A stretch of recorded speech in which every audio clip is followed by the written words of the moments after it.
Welcome to the October 15th, 2024 Club Cubase livestream. My name is Greg Undo, and I'm the host of the livestream today.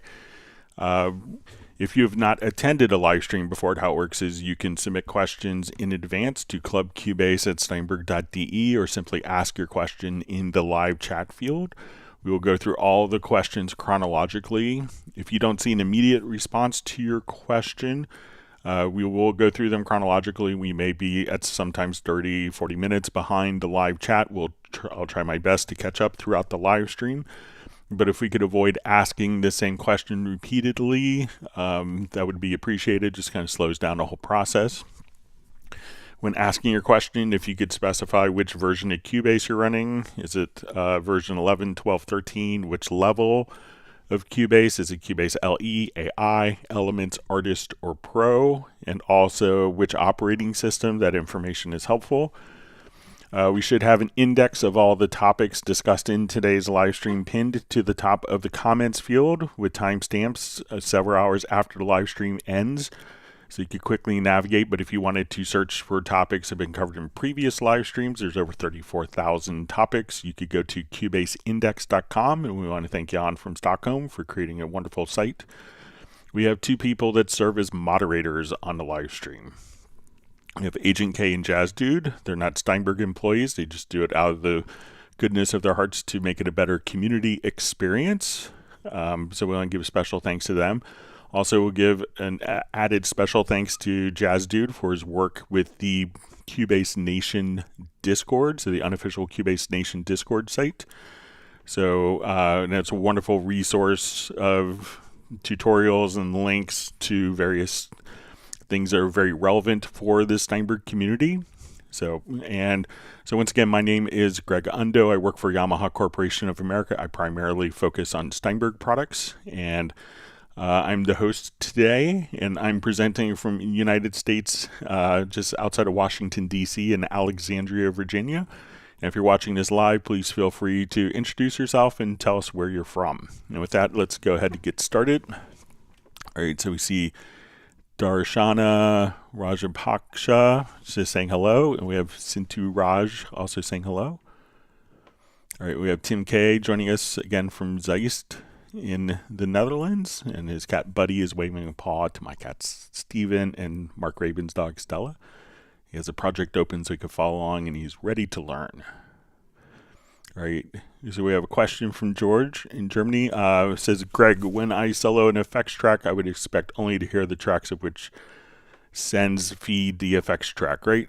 What could be wrong if I hear also tracks that don't feed from sends into the effects track? So what we could do, instead of soloing, let's say if we have our, our vocal here, and our vocal has reverb on it. So if we solo this, we're going to solo kind of the path, like all the different sources. So we can see that this verb here is soloed. So we're taking this send here. It's being sent to the verb. So when we solo this track, and if it's going through different groups, so the entire routing will be preserved. So when we hit this, we're going to solo our vocal is being sent to the verb. That's also soloed. It's being sent to this VCA, which is also soloed into the outputs. So if I want to only hear the reverb, what we could do is use the listen bus. So we will see the solo bus here on our verb. So when we solo this, it'll solo all the sources that are feeding it. But if we wanted to not hear the sources, we could just click on the L button for the listen bus, and this is assuming that we're going to have the control room activated. So we want to probably just set our outputs here to not connected. Our control room, we add a monitor, and then that monitor we could now just come over here. So once we're utilizing the control room, what we can do is hit the L button on the reverb. So now we're not hearing the solo tracks. We're hearing just the reverb isolated. So if we wanted to EQ that reverb.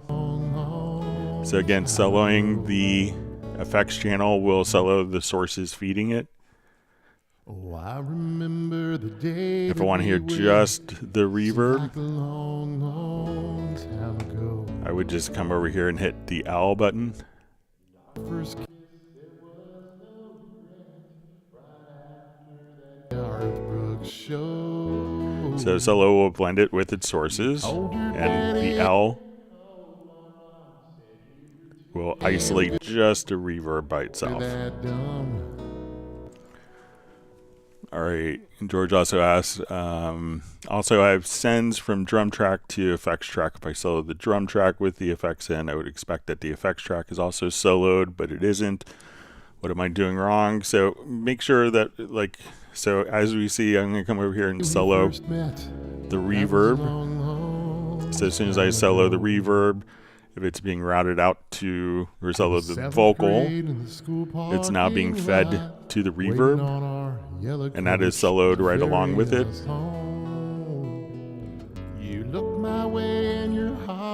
So again, if you want to solo the track, it's going to solo the entire signal path of that track, so it sounds the same. But if you wanted to isolate, I can click on the L button. And if I wanted to isolate just the reverb, just come here and hit the L button on the effects channel.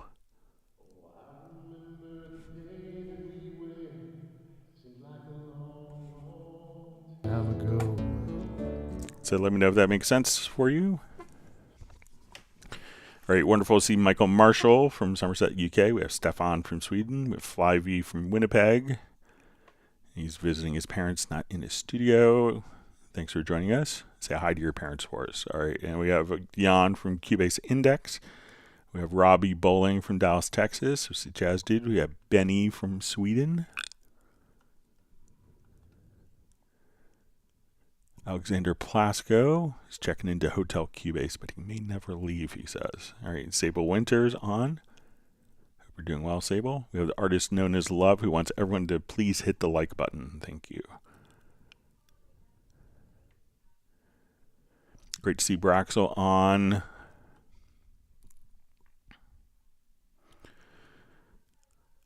Okay, so we see Braxel asks, I'd like to understand how to use the routing with inserts on channels with hardware. I'd like to understand the symbols, etc. All right, so if we're utilizing like an external effects unit, the best way to set it up is if you go to the studio menu, and we will come over to our audio connections. We'll have an external effects tab. So let's say, okay, we have a distressor or something like that. We can now come over here and we tell where it is connected into our audio inputs and outputs. So basically we're going to go, our send bus is going to send, so that's going to be our output, would be going out to the, physically from our converter or our audio interface, out to the input of the device, and the output of the device is going to be going to the input of your audio interface, and that's going to be the return bus.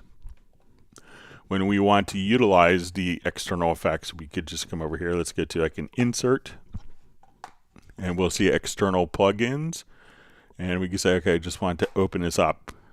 So we could adjust if we need to adjust gain going in, or we're getting too much gain on the output of the hardware. We could adjust that, but a really important thing that we could do here is to click on measure delay, because often by times, especially if you're doing like processors, like older processors that have digital converters, they may not be the fastest converters latency wise.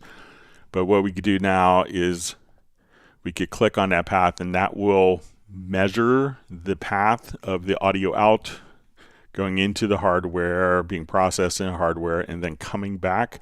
And that will automatically compensate for any additional delays that are imposed outside of Cubase's control. So you could basically kind of ping the system, measure the delay, and then once you have that set up, then all of the, you could just simply have your external effects unit just inserted anywhere, just like a normal VST plugin. So let me know if that's helpful for you. Braxel. Wonderful to see Dallas LaRue from Las Vegas. We see Uno Memento checking in from Finland. All right, we have Zubair Mahak checking in from Bonn. Thanks for joining us. Mr. Dali67 saying good evening from Denmark. So we see Yash Desai says, do you have an idea about when the next updated Cubase will be available? So I probably have an idea, but I may be under a non-disclosure agreement. So generally, Steinberg doesn't announce a lot of things before release. So I think that would kind of be the typical plan for Cubase. I could assure you that, there's people that are working constantly on new Cubase versions and upcoming versions that, the version after the next version, stuff like that. So, but as soon as it's released, we'll have a live stream going over in detail all of the functionality, kind of a detailed walkthrough of it. All right, so we have Lloyd Knight, a fellow Virginian, just saying hi from Hampton that we met at NAMM. It's great to have you on today. We have Kitchen Zombie, also from Bonn. Martin from Germany. We have Matt Elston, I believe he's from England, if memory serves. We have Tim Weinheimer from Mission Viejo. It just says, thanks for all the hard work time-stamping the Cubase Hangouts after the podcast. Yeah. I think it adds to the viability and practicality of it. Takes a while, but...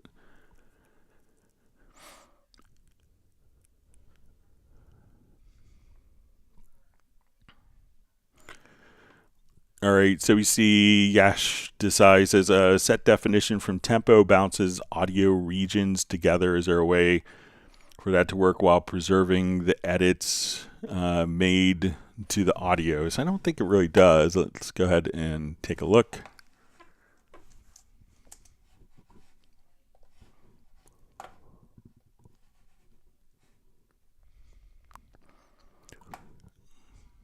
All right, so let's come over, let's import.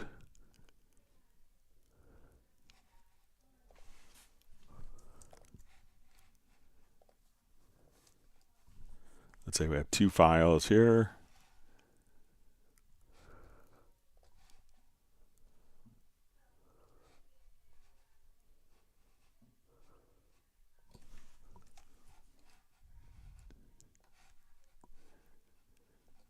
Okay, so I will come over and I'll do tempo detection on each of these.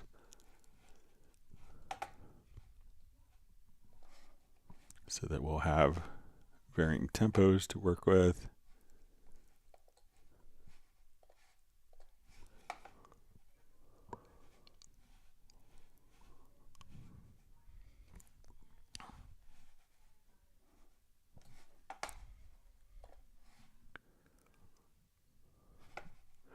Okay, so let's say now all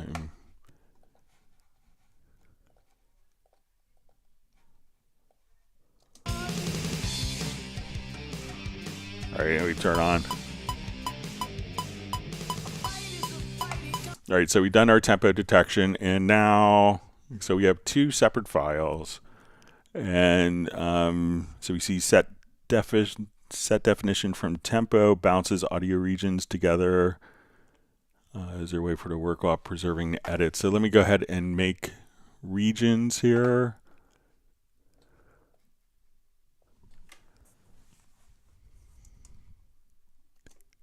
All right, let me just...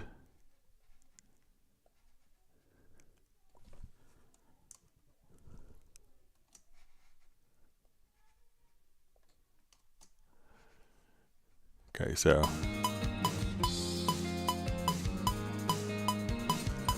All right, so we have different regions set. So now what I want to do is we'll select, go to our audio menu, and let's go to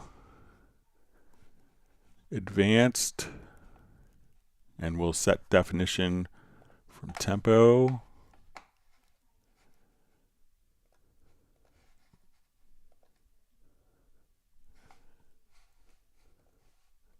So we can see that we still have our distinct regions set here. So we can see that, you know, my edits, and even if we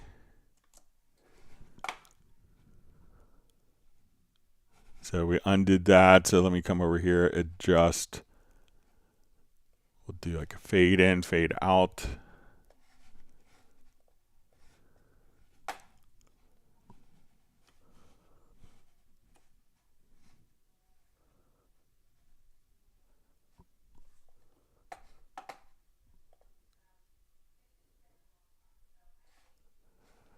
So we can still see that as we've done that, our fade in and our volume has been basically just they're still in the particular project here. So we come over here, we can see my volume change. So let me know if I'm doing something differently than you are, Yash.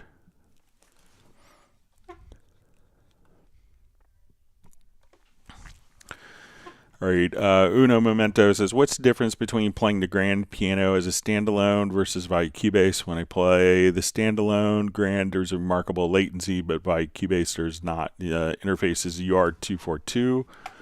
So there's really there should be no difference of latency other than maybe if you're actually, so let me just come over here.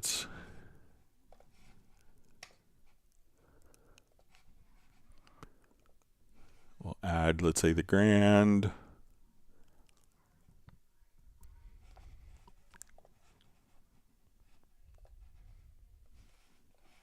All right, so you can see I just kind of click here. Let's go to, so maybe it's, you know, the audio interface settings may be different. So let's go, we'll open it up as a standalone application.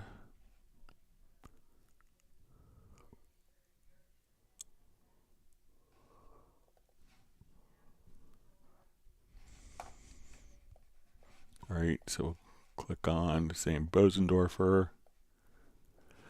All right, so when we go to our settings here, we'll just go to the ASIO driver. So I'm going to set this to the same ASIO driver that we have.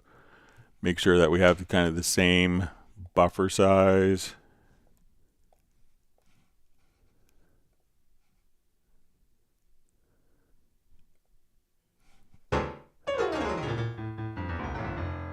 So try making sure that you go to the settings cogwheel here and go to the ASIO driver. And then, you know, when you go to the advanced, make sure that you have the same ASIO driver. So when we come over here, so we can see 7.479 milliseconds. So if we go to Cubase,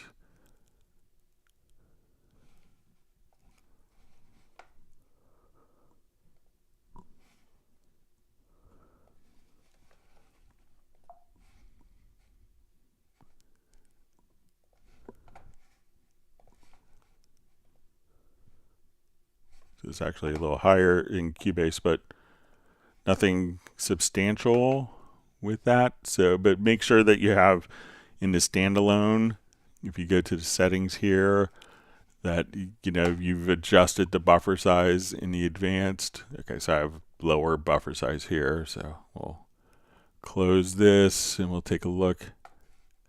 So 12.812. So now we go to Cubase. And 12.812. So it's identical buffer size, but make sure that you have the buffers set to be the same in both the standalone as well as the plugin or as your Cubase host application.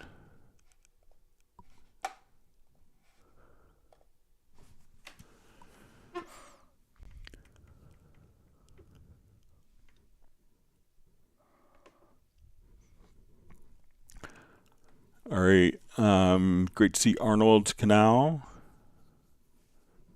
saying thanks to everyone who makes this possible. All right, we have Michael Graybill checking in from Dallas. Great to see you.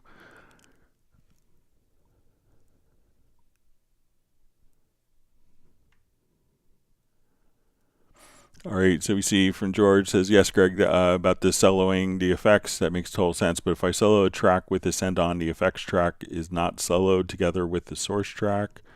So what could be the problem? I mean, it looks like it's doing it. It's always done it for me. So we'll jump back to this project.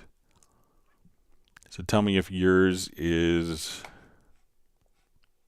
make sure that, I guess I'm assuming that you have an effects channel track. So let's see if we come over here to this. When we solo the track, I can see that the verb is soloed.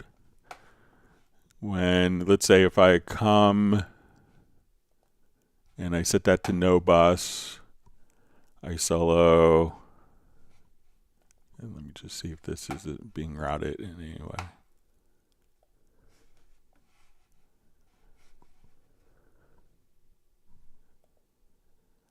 So it's still being soloed. So let me know if you did. Now let me say if I send this to a group track. So maybe if you sent it to a group track.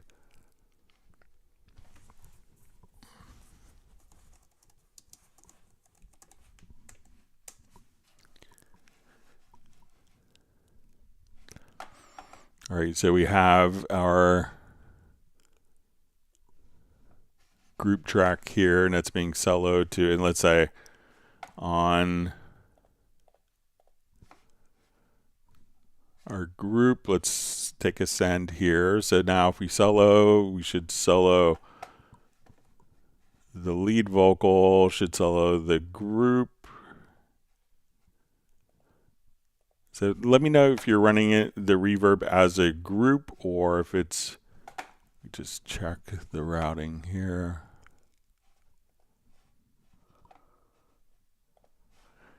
All right, so now I have that. So when I solo, it's going to solo the group.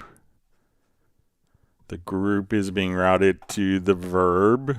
So we look here via the send, and all those different elements seem to solo. So let me know if,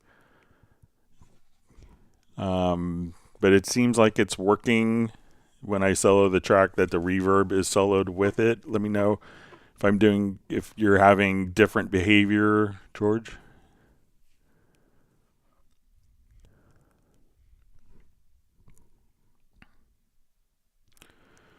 All right, Jamon M. John asks, how can I zoom simultaneously pressing both shift and control key together and scroll together?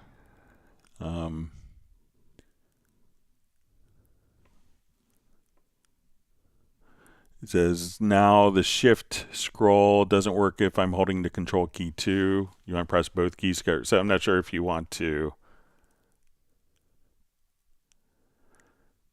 So if you want to, like, shift will allow you to move along the project window horizontally with the mouse scroll wheel. If I hold down the control key, we could zoom based on that setting. So command or control, we could zoom horizontally. And if I want to zoom vertically, I would just hold down the shift key. So control or command will allow me to zoom this way. You could also just kind of zoom vertically by pressing the shift key with the control key.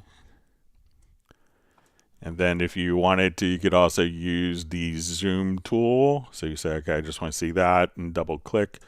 But you could do kind of one, so the control or command key, we could zoom horizontally.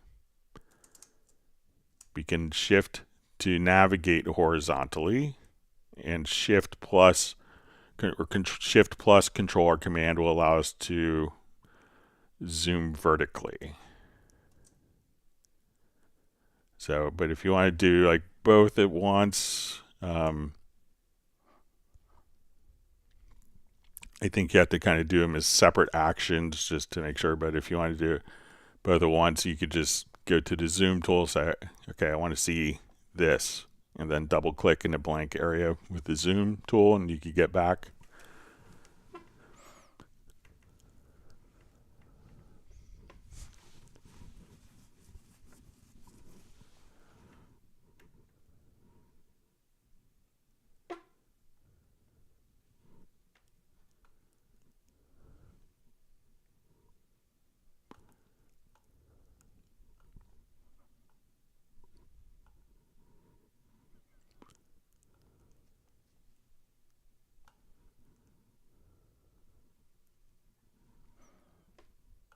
All right, sorry, my chat field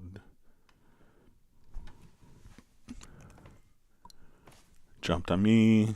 All right, so we see from Braxel, sorry, Greg, I mean, when you click on the track channel, there's a tab labeled routing, and it shows lines, squares, etc.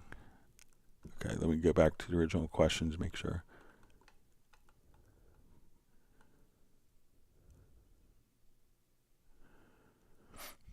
Okay, and this is with the routing of the inserts. Okay, so let's say I have just I want it to come over to, let's say we have our insert here on our lead vocal, and we want to do routing as the insert. So we'll come over here to the inserts.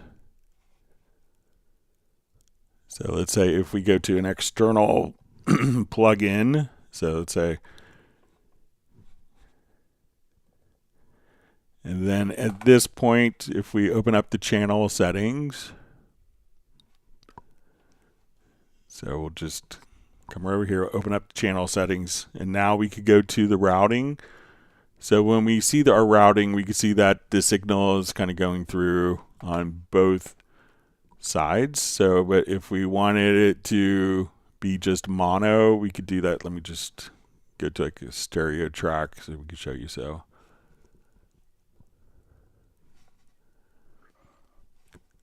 we'll drop an insert in. So let's say if we wanted it to be the left channel on one insert and the right channel on a different insert on different tracks, like we had two mono devices. So what we could do is just come over and we can go to our external plugin here. So let's say, okay, now if we go to another external plugin,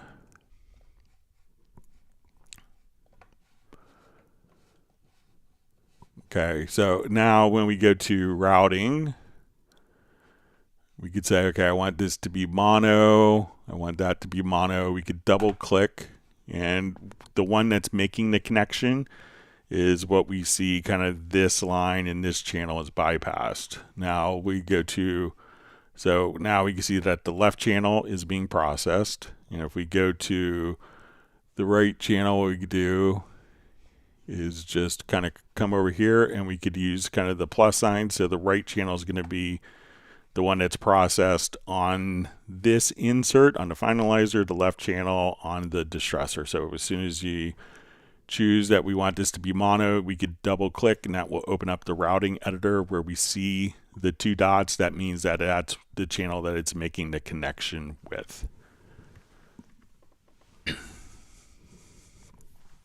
So let me know if that's helpful.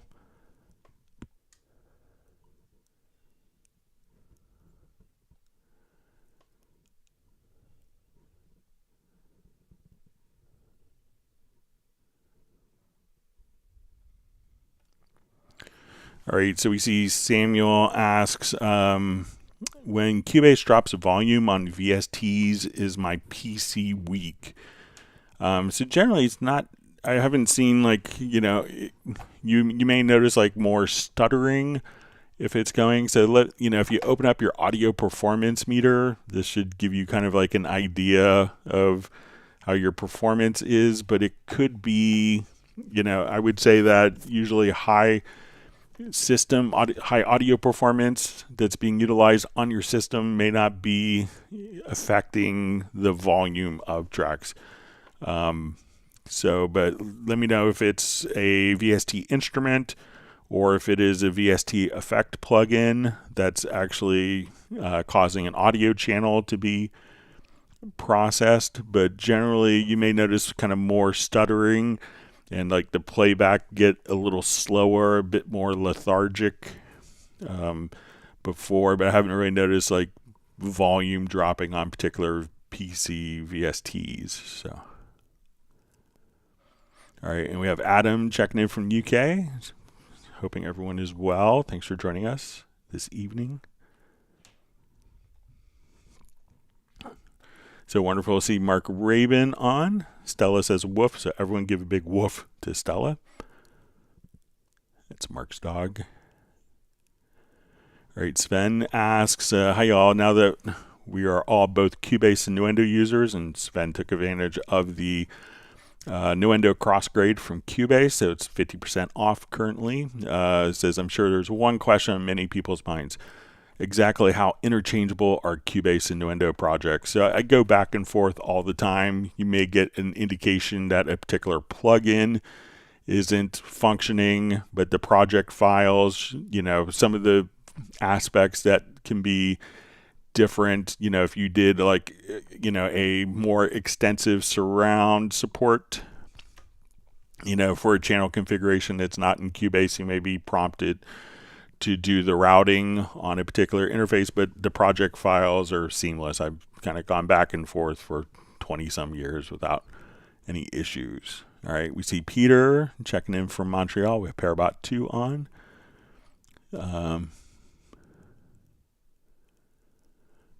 All right, so we have Jahian L. Price, just says, greetings from Granada Hills, back to Cubase after many years away by way of WaveLab and Spectral Layers. Well, it's great to have you on. Mark Rabin wants people to hit the like button.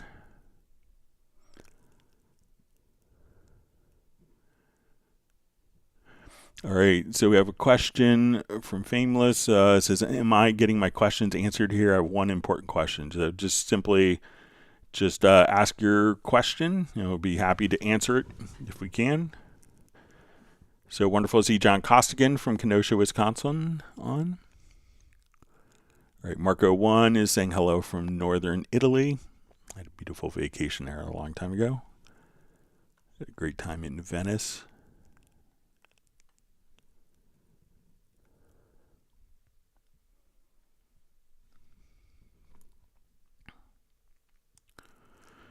All right, so the question from Fameless is, if I load multiple samples into Groove Agent, kick, hi-hat, snare, etc., and assign each sample to its own track, can I then group these individual tracks from Groove Agent together?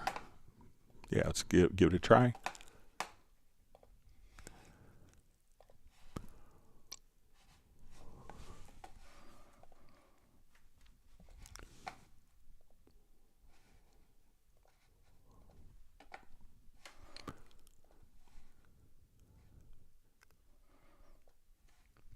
All right, let me just...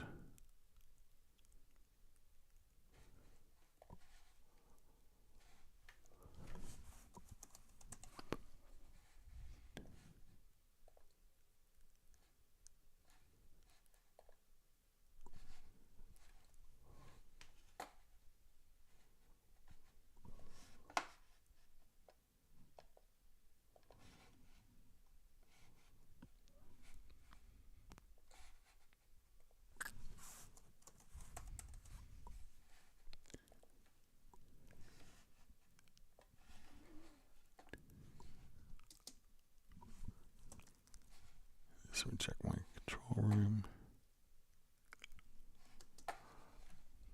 All right, and so let's come over here.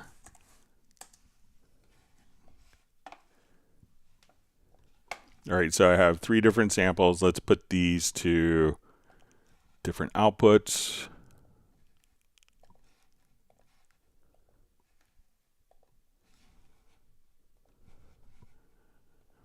All right, so now we can see where our outs are going to. So we'll see our, let's say this is our kick track, our snare, and hi-hat. So if we want to link these together, So we assigned each sample to its own track, and I then group these individual tracks from Groove Agent together. So right now these are being outputted. So if you wanted to group it in the mixer, we could just come over here and we could just do a link. We could say I just want to link the volume. So as we bring this up, we can group those together. So let me know if that's kind of what you want to do. But those are our different Groove Agent samples there.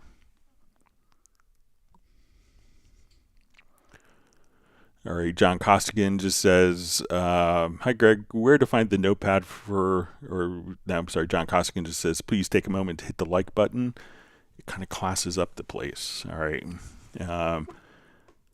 Ashitava asks, hi Greg, where to find the notepad for making notes against each track? So it'll be in the inspector. So you could just come right over here. You'll see notepad. So each track, we can say this is kick drum. We'll go to, so this is all on the same track. Let me just add a couple more audio tracks here.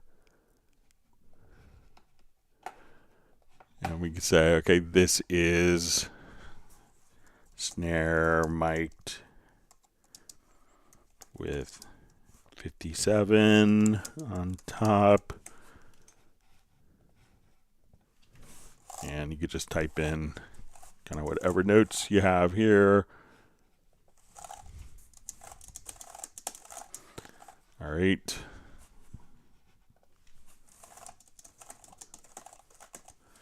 All right, so now each of these can have, now if you don't see the notepad available here, right click and you'll see setup sections in 13 and make sure that the notepad is checked.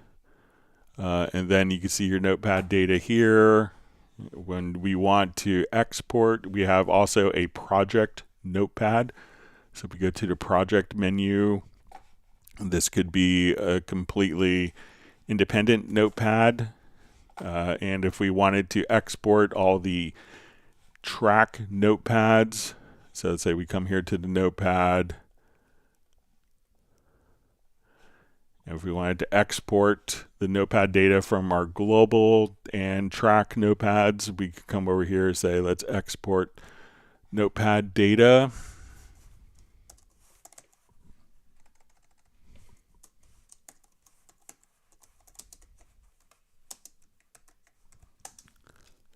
And then we could see all of the notepads consolidated into a single text file.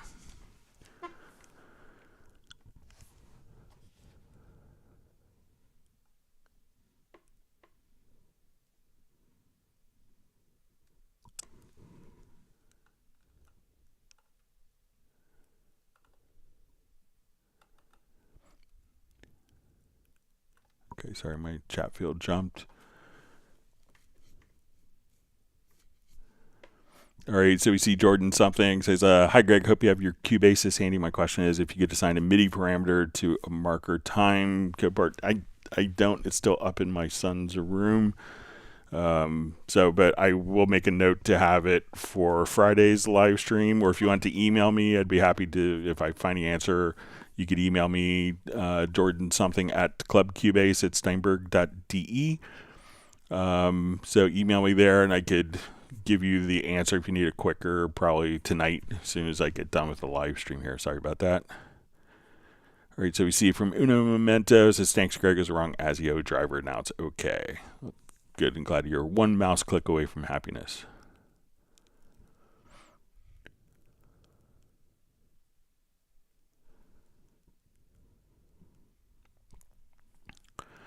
All right, so we see from Chisel Windu, how do you back up projects without the hub directing you back to the thumb drive you used to back up? Driving me crazy. I used a hub to open the last thing I was working on, not the backup file.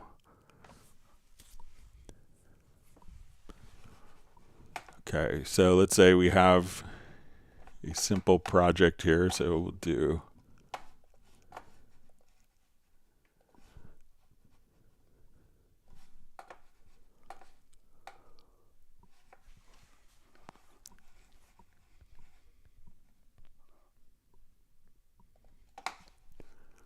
okay, so I'm going to put it into here.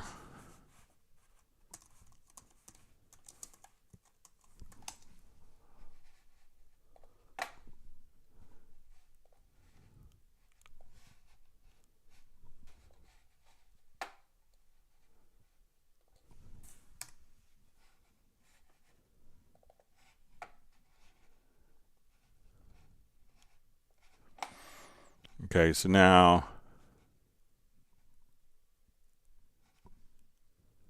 just gonna check my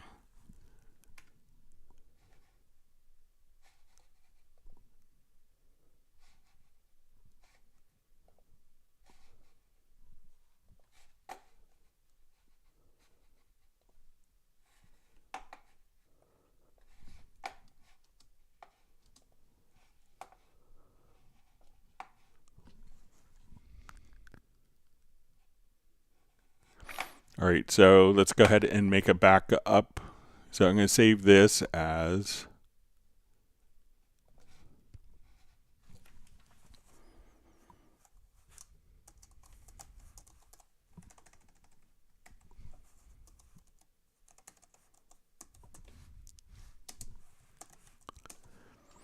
okay, so now when we come here to new project, we can see our hub tests here.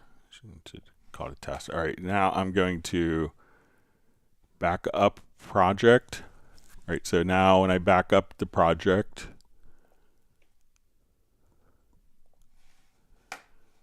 all right, so I'm going to put a new folder.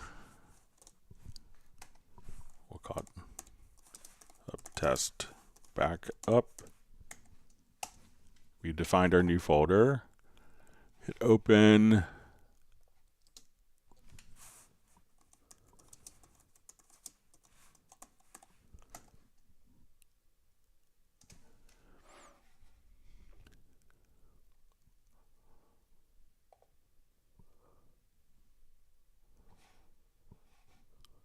All right, so we just saved it. Now let's go to our hub.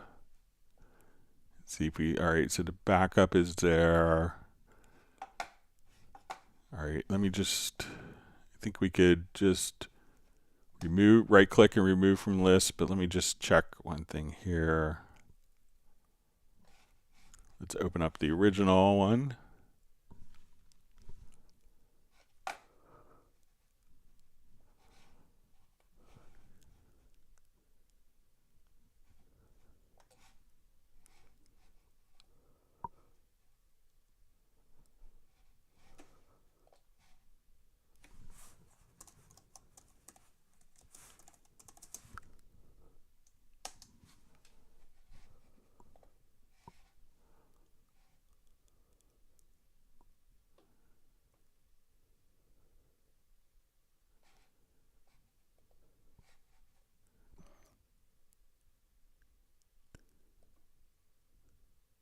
Let me just try it on a different project here real quick.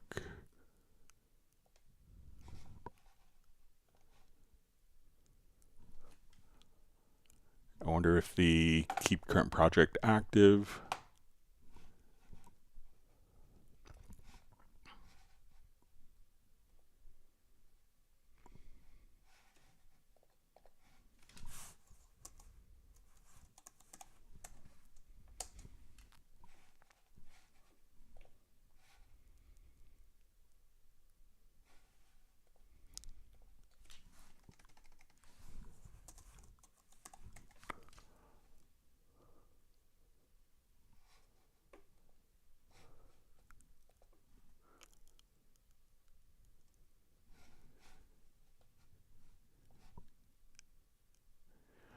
Yeah, so I think what you may want to do is just to come over. So it looks like it will show up because it is in the recent projects.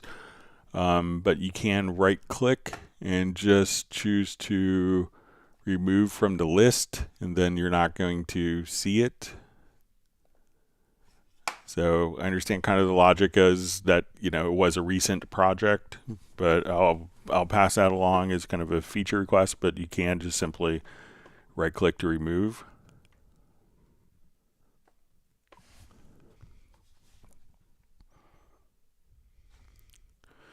All right, Patrick asks, is it possible to create shared copies via keystroke rather than Alt-Shift+Drag? Let's take a look. So if you're not familiar with like we'll take just a bit of, so I think if you hit Alt or Option plus K, or maybe Control or Command K,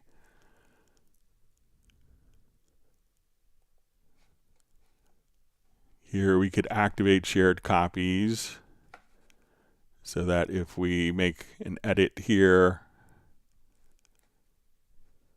that notes that we make an edit to can automatically be applied to all those. But let's see if, so you may have to still activate it. Let's see if there's a,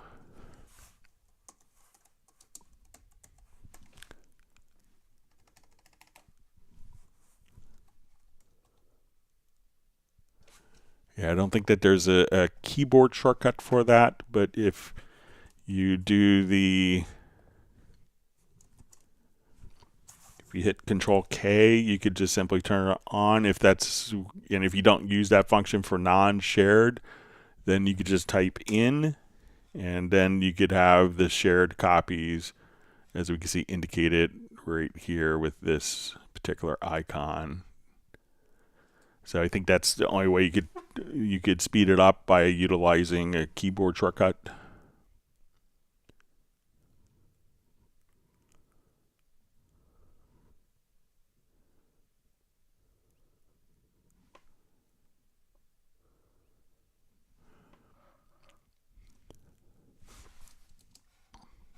All right, I'm just going to check my audio connections here.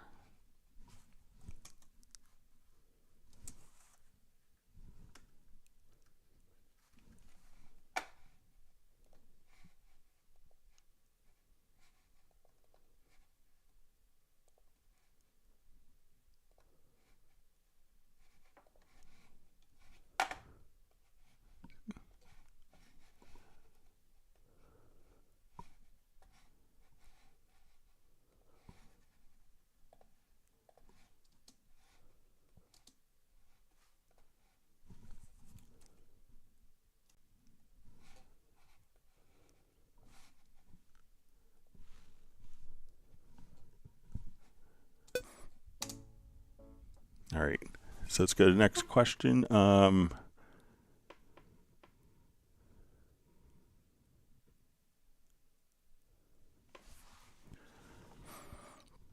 right, so we see where are you 303 just says, or were you 303 says maybe it's just me, but it looks like the domain expired, so I'm not sure what it's referring to.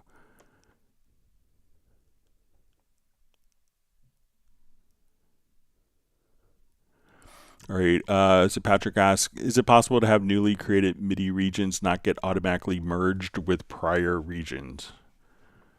Okay, so it depends, I think, on your MIDI record mode. So if we come over here, we could say we want to make new parts. So let's say,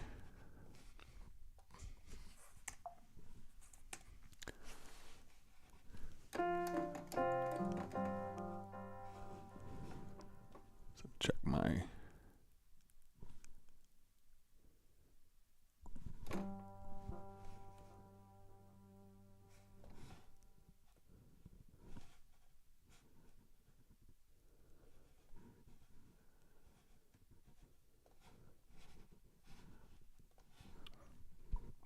just activate this. So again, there's different MIDI record mode options. All right, so let's say I want to come, and we'll just take this part and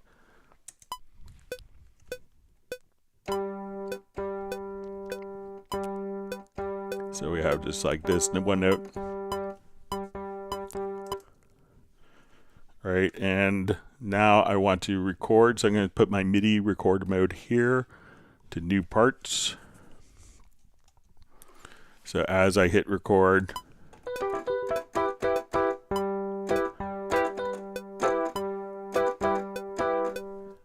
so now these two parts are on top of each other, but they're both sounding.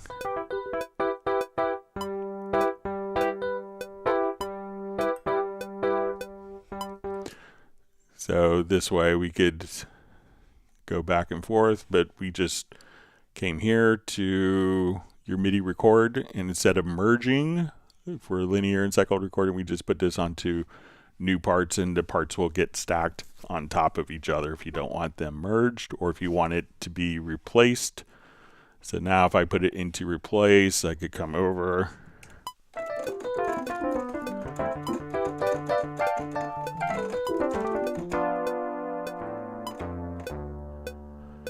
And now the other parts are erased. So try setting your merge MIDI mode. So if you want to create new parts, if you want it to merge or to replace existing parts.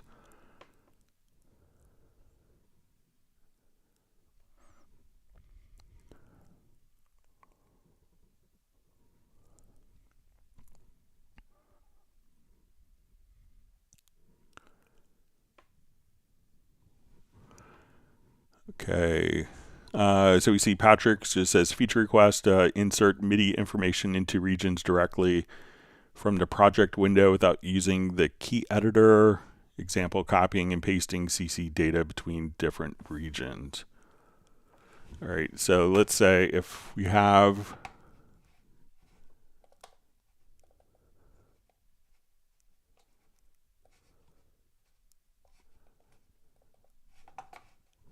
say I'll draw in some CC data. So let's say, okay, we have some volume here. All right, and let's draw in some modulation.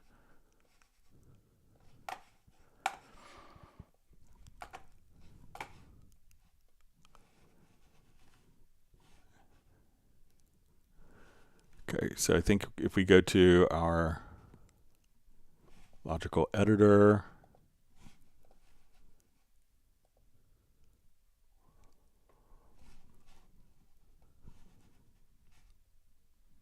all right, so this, we have no data, we have notes and CC data. So let's see if we can just copy.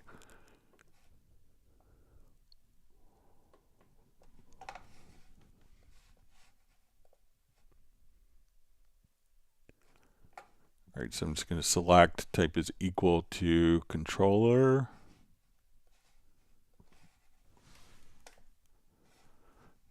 All right, and then I could copy. Let's come here, see if we could just paste.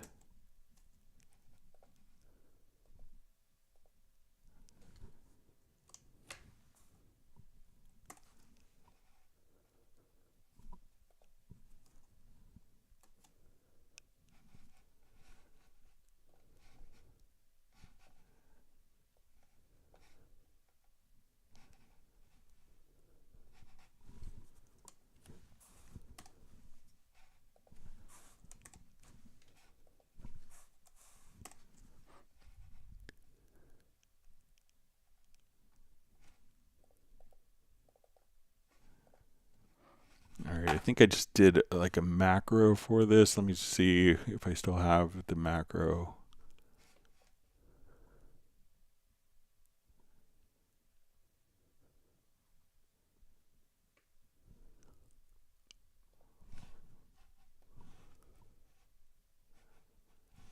I think we did this just a couple weeks ago. So let me.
just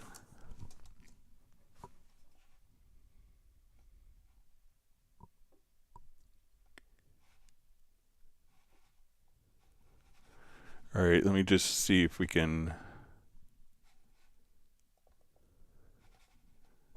All right, I'm just going to make sure I'm not on wrong layers. So let me just.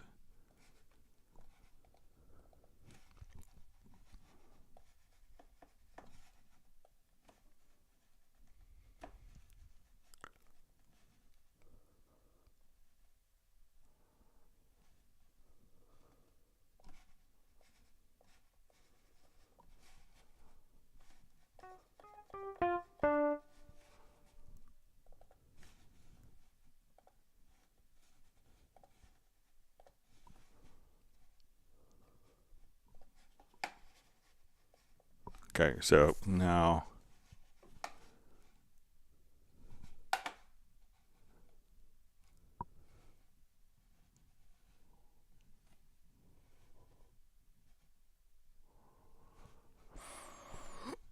try the logical editor. We're going to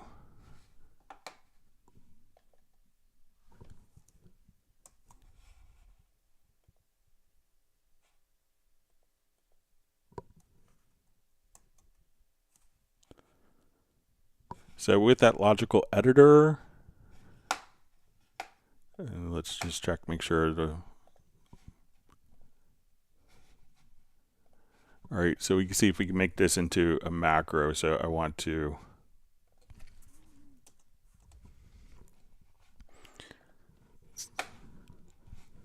All right, so we're going to undo those changes. So let's say without,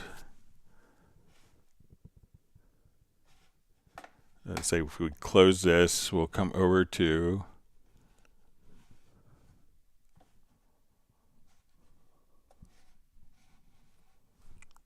I'm going to save the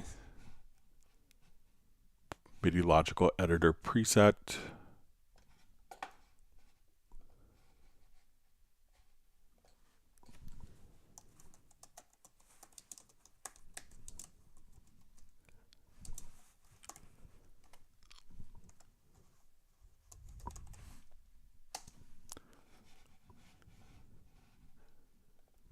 Okay, so we'll try this in a macro, see if we get this.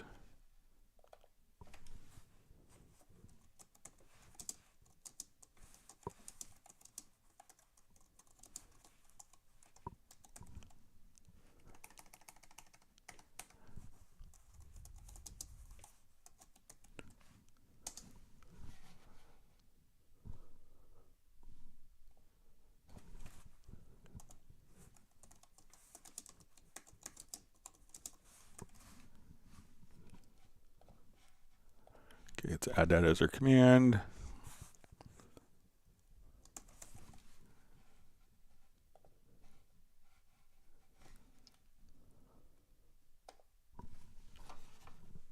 We're going to copy that. We're going to nudge down.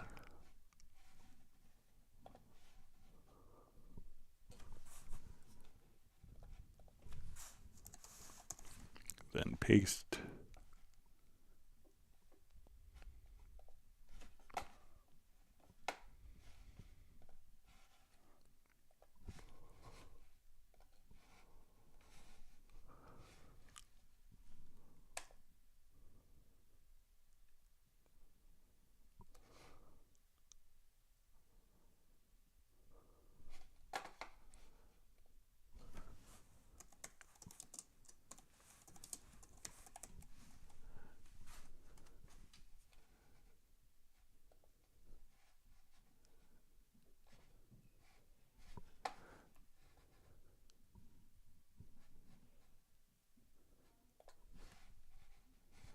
See if we can add this. All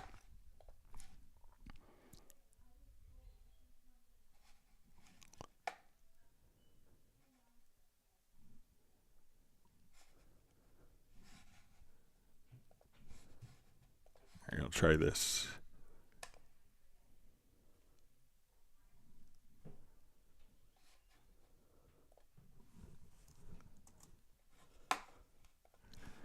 I'll see if I could get the macro working, but I think we did it just a couple weeks ago where we didn't have to do it. I'll see if I could get it going. So, but it looks like if we just come here, select the event. Let's see if we could just do it manually.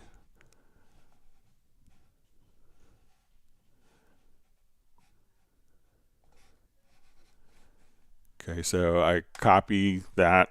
I select the CC automation data from that event. I copy, select this event, paste.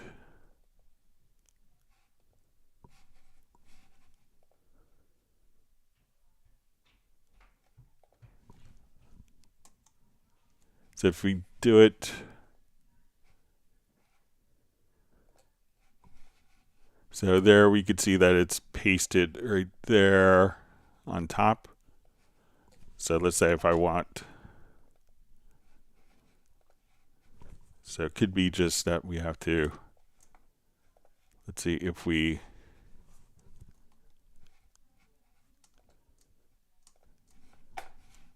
I'll try that macro one more time.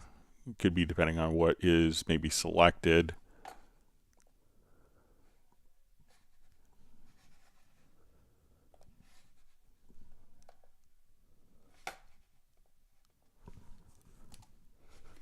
But if we just kind of do it, and I can see if I get the macro dialed in.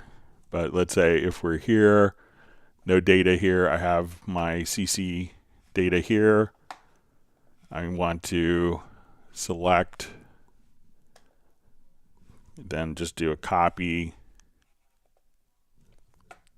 paste, and we could, so then you could copy the CC data without having the editor window open. I'll just do it one more time here. So we'll run the logical editor. So we'll see if we have to have it open. Run that command.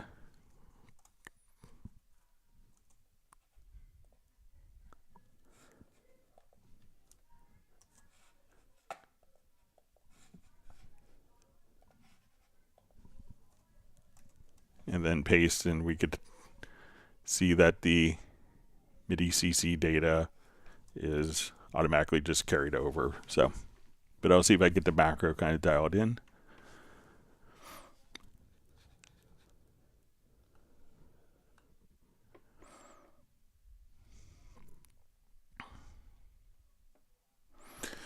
Mike Braley asks, "Hi Greg, happy Tuesday. What is a feature in Cubase that you didn't know is there but now use all the time?" So it might be, and people ask this periodically, if we have an event selected, so let's say I want to just play and loop that event. If you hit Alt or Option plus P, that will set the left and right locators around the event, play the event, and put it into loop. So if you're working on a particular part, you can select it, hit Alt or Option plus P. Then that will allow you to kind of work on that little section over and over again. So that's a handy little tip. Good question, Mike.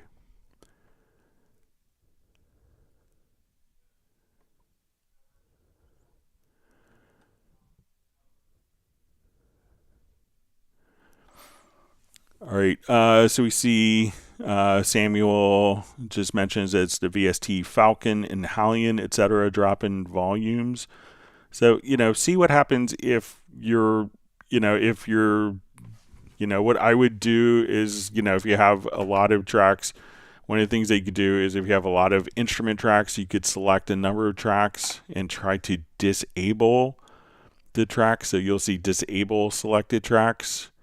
And see if when you play back, if the volume stays the same. There's a lot of things that could adjust the volume, because HALion, you could have compressor plugins, you could have lots of dynamics processing going on. So I'm not sure if it's going to be a high CPU usage that is actually kind of the thing that's changing the volume on it. If you have the ability to make like a short little video even from your cell phone and you wanted to share it with me via WeTransfer or something like that, you can send it to clubcubase at steinberg.de. But usually you'll kind of get like really kind of stuttered playback, and I'll show you kind of an example like when you start getting too much CPU.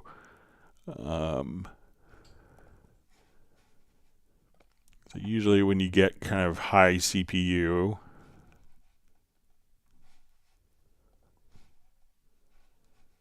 and here's just kind of a project that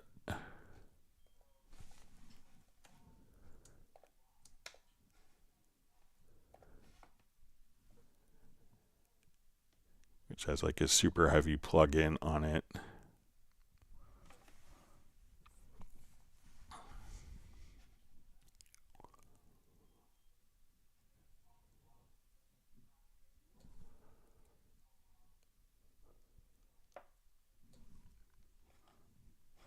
Okay, so now I'll just turn the volume down here. Sorry. So and we'll open up kind of our audio performance meter. You may notice that things would get kind of sluggish before, but let's say so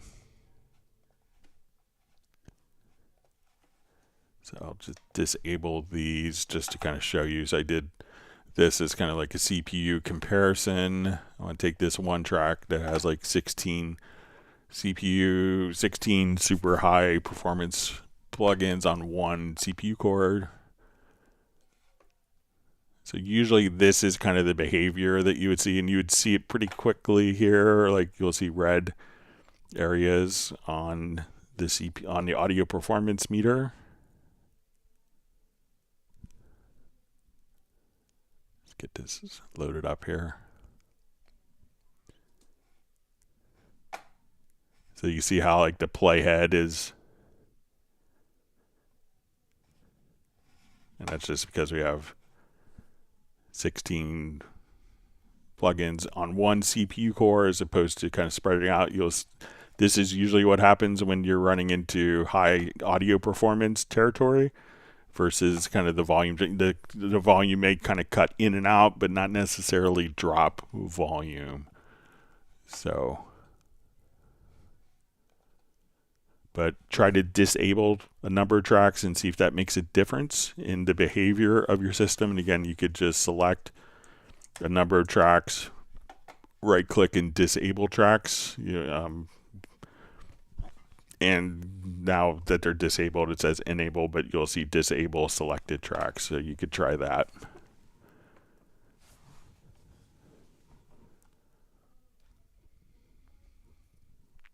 Everyone is saying woof to Stella, Mark Raven's dog. All right, we have Pertti Komenen checking in from Finland.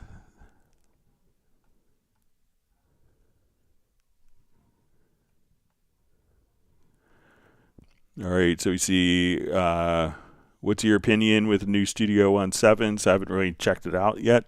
So I could maybe watch some videos. I saw it had like splice integration. So, but I haven't really seen what's really going on with it.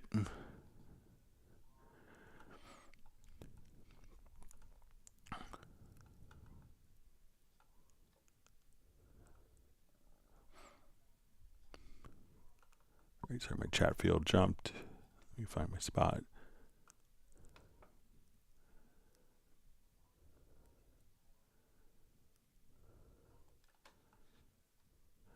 All right, Bratman Studio asks, hey Greg, will you be at NAMM West and will Steinberg have a presence? So I will be at the NAMM show in January.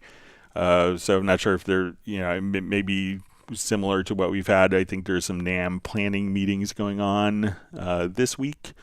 So I may have some more details, but I will be out at NAMM.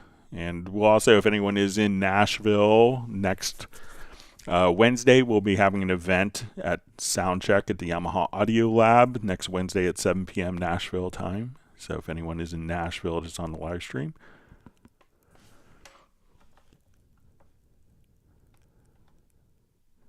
All right, wonderful to see Millard Brown from Pennsylvania. Thanks for joining.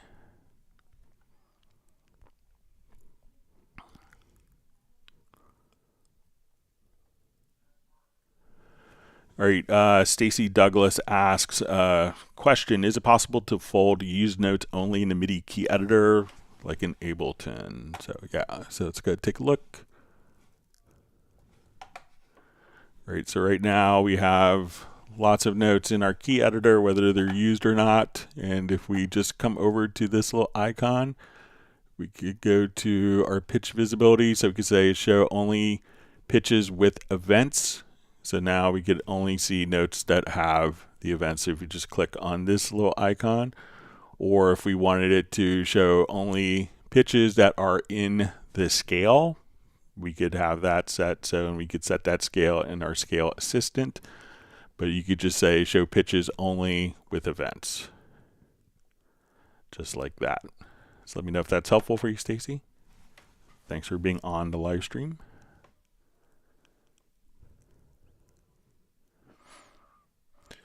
All right, so we see Waru 303 just says, not a question, just a general appreciation to all of you, Greg and staff, for having these. I regret I did not discover these earlier. Such a help and such a great resource. All the best to all of you. Thank you for the kind words. And yeah, just tell other friends and other people you know and spread the word. It's always great.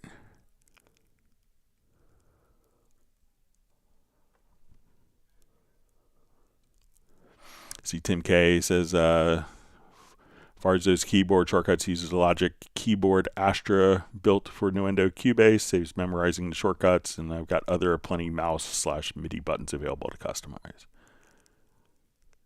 So he's leaving keyboard shortcuts alone.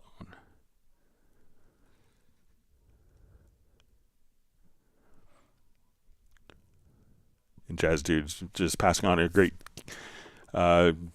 tip of just if you have an old MIDI controller, that you could use the MIDI controller for mapping functions as well in Cubase.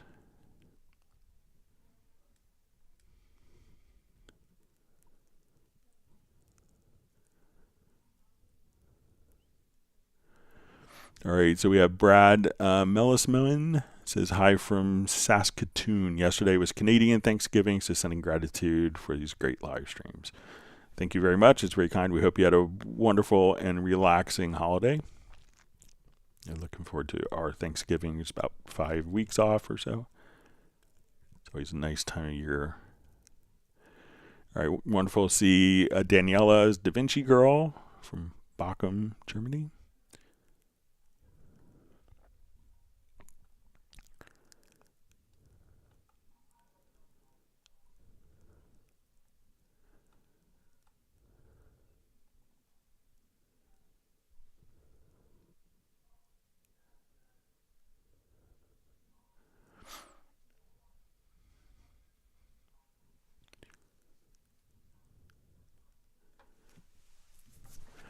All right, so you see Da Vinci Girl just said last time you did a setup for Dolby Atmos. What is the workflow if you like to set up a template to transfer existing projects with subgroups and more than 100 channels, say classic to Dolby Atmos?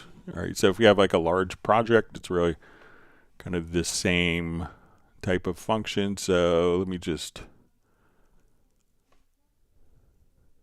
find... I'll just open one here. So it's really kind of the same process that we would do. So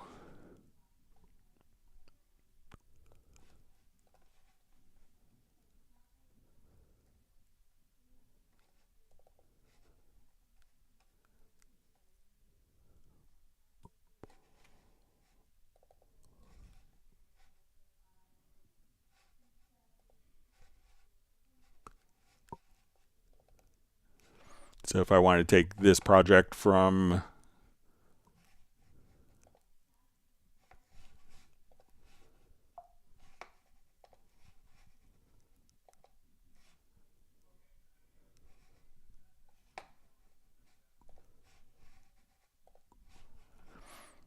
okay, so let's say we have this project where we have 64 tracks or so. So let's go ahead and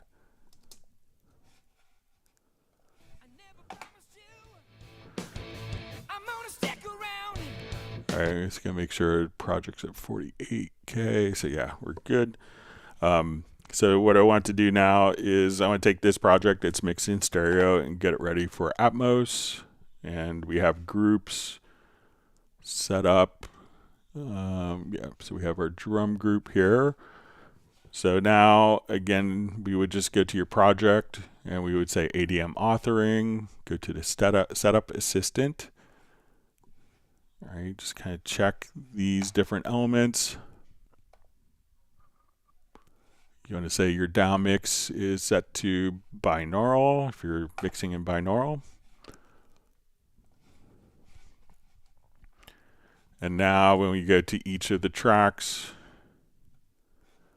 we'll come over here to our mix console. And if we open up, we can see that the panners are now, as soon as we go over, everything will be, so we have everything routed to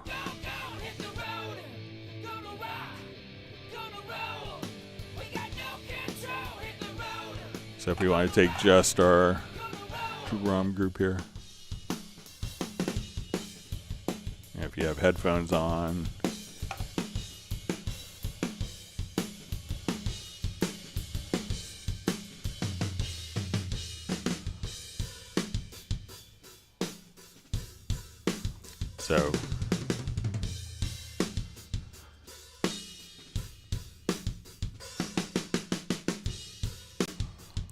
but all your sources could be just routed same way as we did before. So nothing has changed so much. It's just all going to be just more of the same.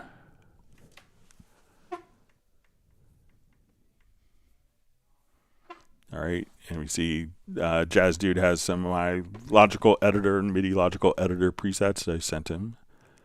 So you can download those from the Cubase Nation Discord.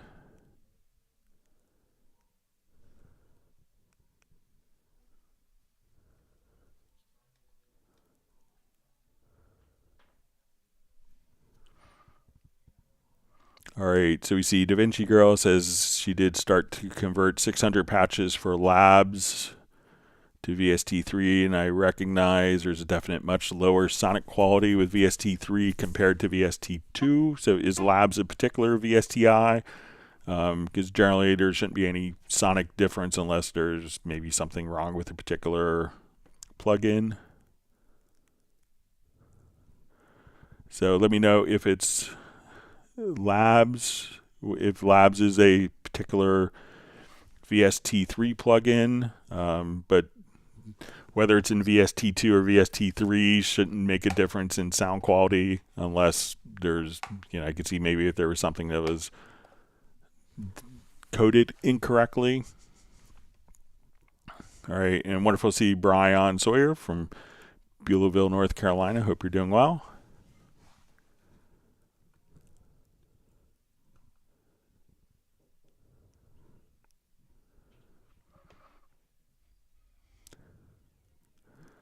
All right, so we see from Joe Pass, what about the ability to treat folders like bus tracks? Again, our folder tracks, maybe other programs don't have, maybe just exit out of Cubase, maybe they don't have the same capability or kind of functionality, but folder tracks in Cubase, tracks in there don't necessarily pass audio.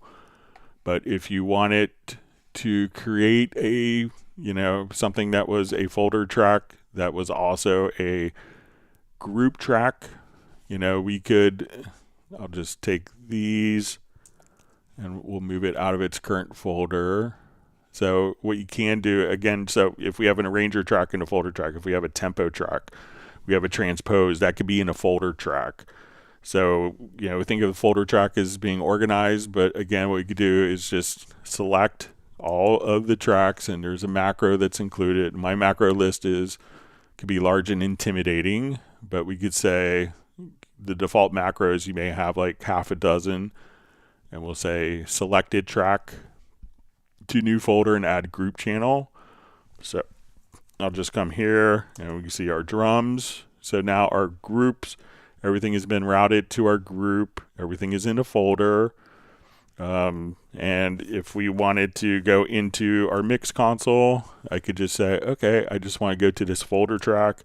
I'm only seeing, I hold down the shift key, I click to the left in the visibility tab, and now we could see only the tracks that are in the folder. So again, but our folder tracks, we could have within the folder track, a video track. We could have a sampler track. We could have a ruler track. So these things don't necessarily have an audio output. We could say, okay, I want a time signature track, and these are all within a particular folder. So, but I think you kind of get the same exact functionality if you just used a macro. So let me know if you've had a chance to check that. All right, so we have Cirque Beat Studio from Punjab, India. Thanks for joining us today.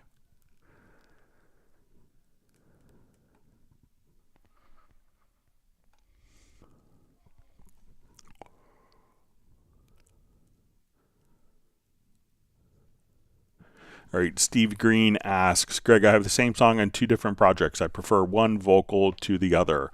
How do I import the audio track I like into the first project and match their tempos? So if you have the same song on 2 different projects, so you may not have, if it's the same song, let me know if you have to match the tempo of the vocals or the same song is the same tempo. But really all you'd have to do is come here. So let's say I have this particular project. I want to take the bass. We could go to import tracks from project. And I will just kind of come over here. Let's get to my projects. I'm going to choose a different project from this. All right. So, and now we'll get this little option and we'll say, okay, I want to import the bass track. Do I want to put it to a new track or do I want it to put it to the bass track? So I'm going to put it to the bass track. And I'll just, so now when I come over here, we say okay, and I'm going to import the events and the parts. And now we could have the bass part automatically imported right there. So just do an import tracks from project. Also, if you have like if you just open both projects. So let's come over here. Let's say, okay, I want to go to different project and I'll choose not to have this particular project open. I could just drag and drop the audio from one project into another track from one, so you could drag and drop audio or do the file import tracks from project.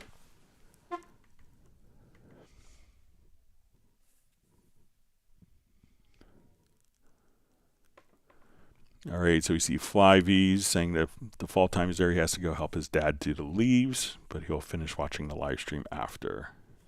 It's a good thing to help your dad with leaves. It's not fun. I always used a lawnmower, just would mow my leaves up. Speaking for my 12-year-old self. All right, so we see from Stacy Douglas says, easy lifesaver, thanks so much.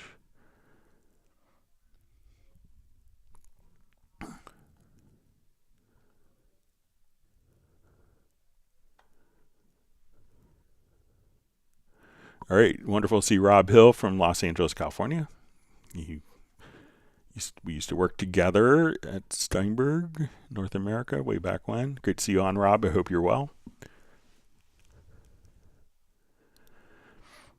Okay, so we see George just says, I figured out the effects track wasn't routed to the stereo out, but to a group track, and that confused the solo behavior.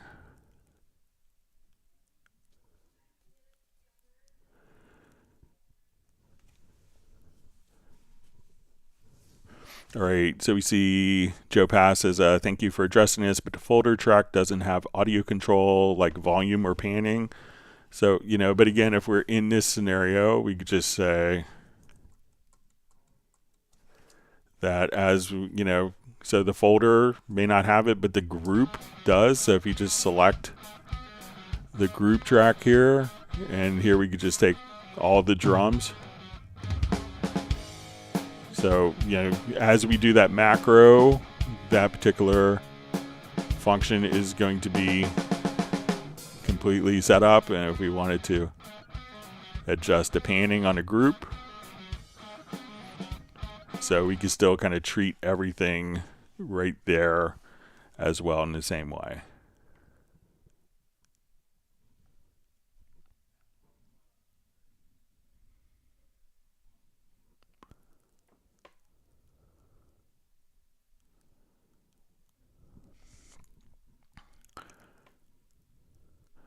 All right, so we see from George says that all drums into a drum group, drum collector group. When I solo the drum collector group, the effects channel that the drum tracks send to are not soloed. So it seems that a group within a group has a different solo behavior when soloed. All right, so let me just go ahead and we'll just recreate it here.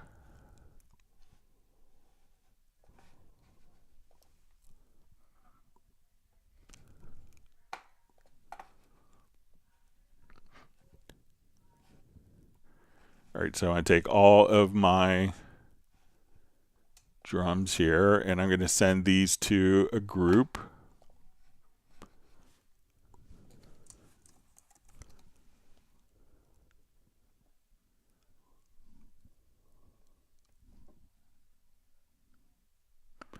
Okay, so we're sending these to a drum group. Okay. And let's also create another group track.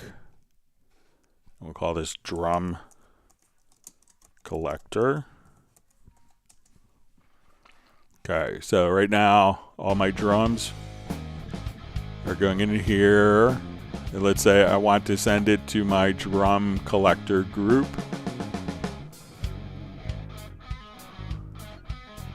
Okay, so we send it now to a drum collector group. All right, now let's add a reverb to all of our drum tracks here. So we'll add an effects channel. And I'm going to take the audio outputs of this to my drum collector. And let's add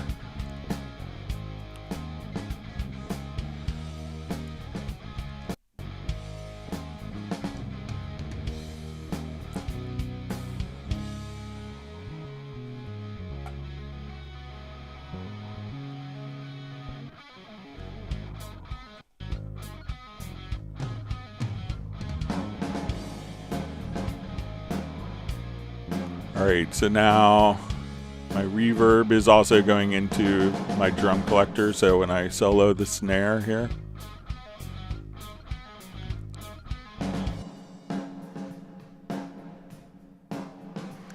So now that that reverb is routed to the drum collector group, now if I change this to my stereo out,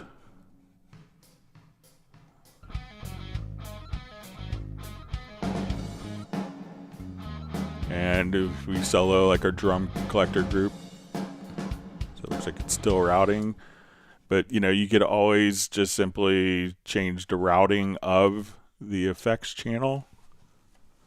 Give that a try.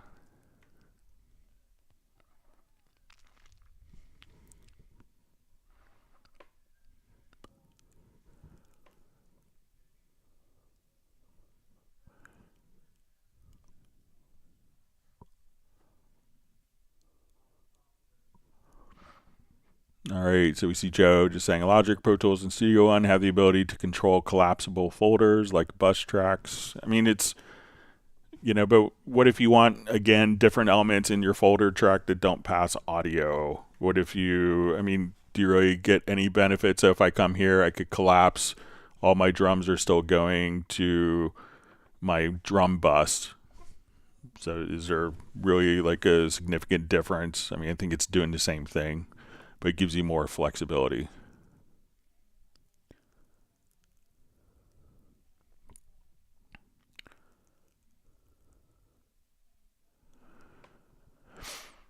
All right, so DaVinci is just saying Spitfire Audio, maybe it's a Spitfire Audio, including their major libraries. So I could tell you that, I think I'm not sure if I have a VST2 version, but if something is different, it's, I don't think it's a VST3 version that's making the difference.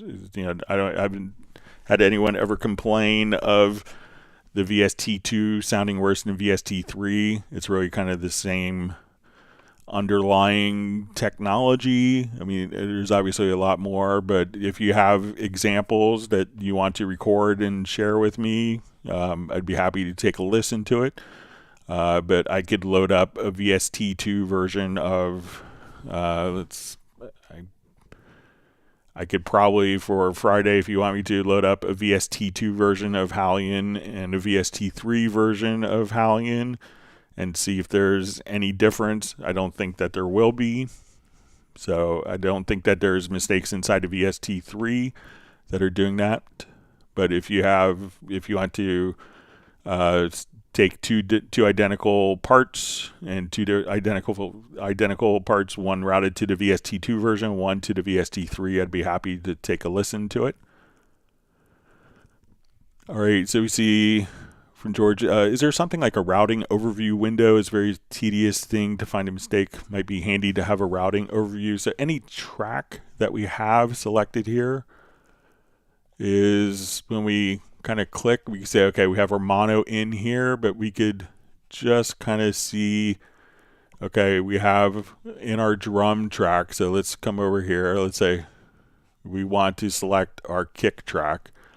We open this up and we can say our kick track is routed to our drums, but we could just quickly navigate. So we can say in my drum group is going to be the 10 sources, and if we kind of click here and we see this little icon, we could see kind of the full routing path. So we can say, okay, I want to go to my mono in one is being routed to my kick is going to my drum, the drum is going to the drum collector group, and the drum collector group is going to the stereo out. So once you click directly here in the channel strip, you could see kind of the full path of the signal flow of that particular channel. So let's come over and say, okay, we want to scroll down to, our different effects. So let's say, okay, now we go to my effects. So we see that this effects channel is going to the drum collector group. So just try clicking on this particular icon and that could give you an idea of what each track, where the full signal path that it's being sent to.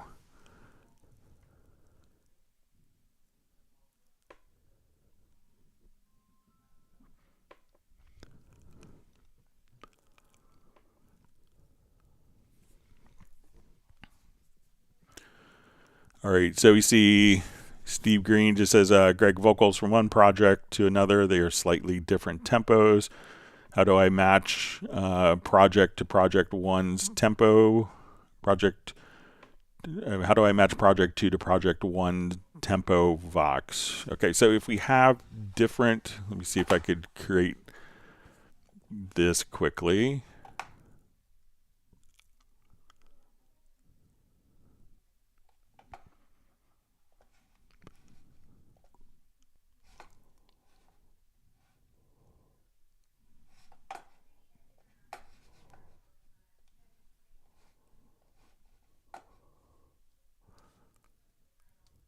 All right, so I'll just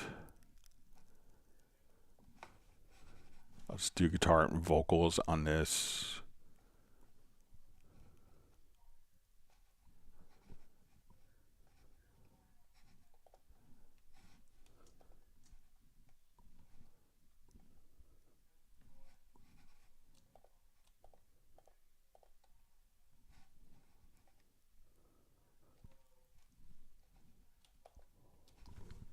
So let me hit the right modifier key, sorry.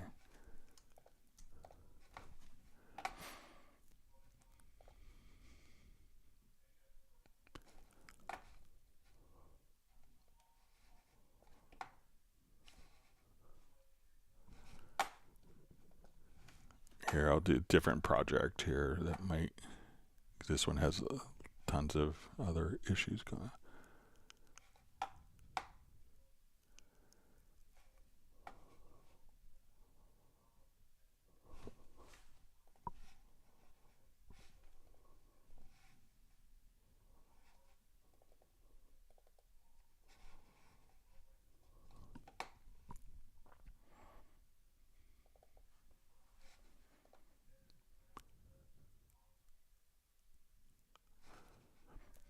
Okay, so let's say we have our vocal here and everything is at 75 beats per minute.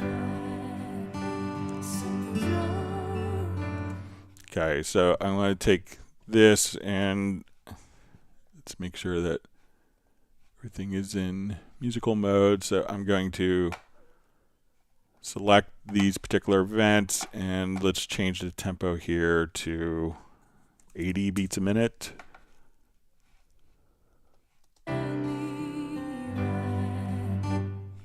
All right.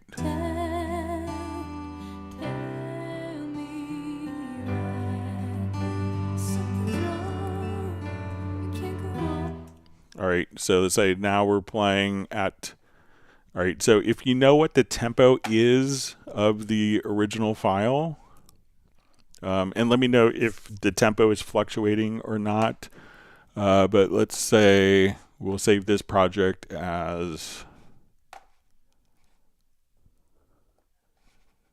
let me render this quickly. All right, so I'm going to render in place, and we'll call this 80 BPM.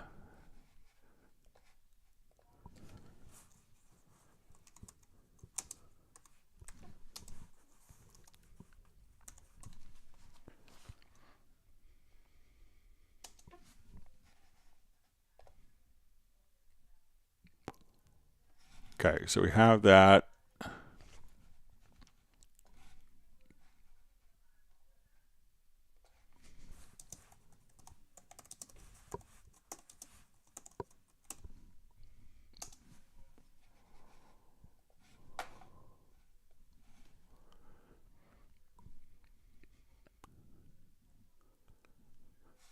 All right, so let's come over and put this, let's go back to our original project here. So this project is now at 75 beats per minute. Okay, so let's import tracks from project.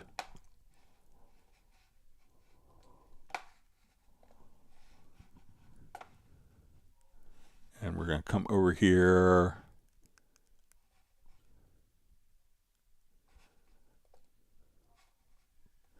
All right, and I could put this onto a new track.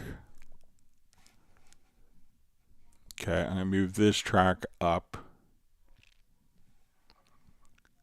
So this track is shorter than the other tracks. So this track is sped up,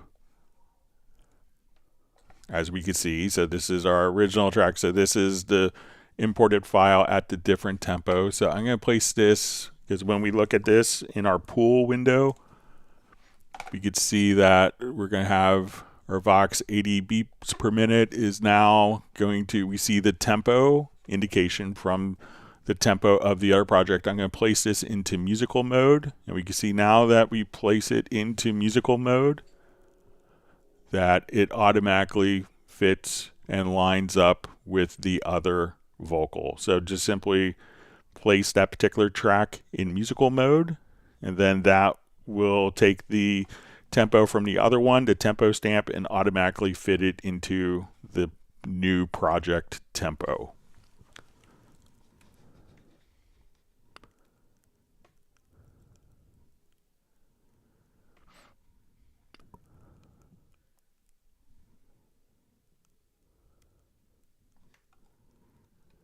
All right.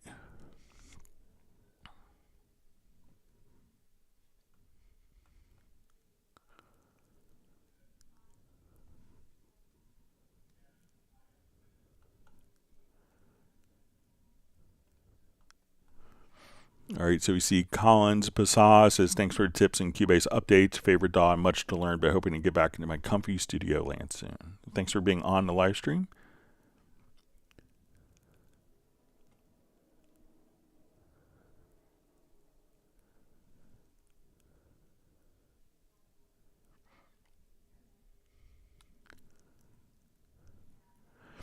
All right, so we see DaVinci Girl says we talk about high quality samples, not HALion. So, the HALion does lots of high quality samples. So again, the sample playback is not necessarily based on the high quality samples aren't necessarily based on the sampler that's playing them. But yeah, if you have just a quick audio example where you take, just a short Cubase project, take a little 8-bar phrase and render it from the VST2 version and load the same samples into the VST3 version, be happy to kind of take a listen to it. I don't think that you'll find a quality difference between the VST2 and VST3. And if there is, it's probably going to be the particular engine that you're running.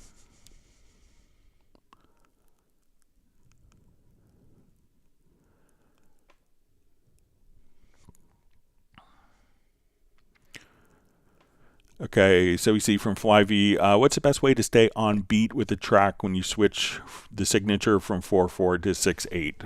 All right, so using the click track patterns.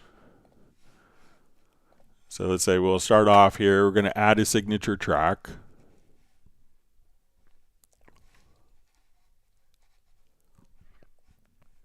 All right, so right now when we listen to our metronome, now once we click on the metronome in our signature, we have click patterns. So we could come over here and say, okay, we're in 4/4, and if I wanted to go, I could change or I could mute particular beats. But now let's say I wanted to do 6/8 starting here. So we'll just double click, we'll enter 6-8. So as we do this, now I could change the click pattern to, now but 6/8 may be indicated, maybe at a particular tempo, like a conductor won't want to swing their arms looking like a monkey with that. So they may do it in like 1 or 2. So you may go from 4/4 time, and then you may go to, and that you're going to be doing triplets. 1 2 3 2 2 3 1 2 3 2 2 3 1 2 3 2 2 3. So a conductor probably, the conductor in the orchestra I play in, she's not going to swing her arm crazy doing 6/8. She's going to subdivide. So, and we do lots of music with very complex, meters that are constantly changing, a lot of contemporary pieces. So, we may be doing 6/8 for slower tempos, where maybe if it's like a very slow tempo, so if we come here, let's go to our tempo track, and we can say, okay, when we are at 60 beats a minute, we want, so we could say, okay, now we're going to, let's say we drop to 47 beats, we'll say 52 beats a minute, that at this rate we may conduct 6/8. So that may be conducted, or you may want that for the click. But if we were to be back at a faster tempo, let's say here, we could put in the same 6/8.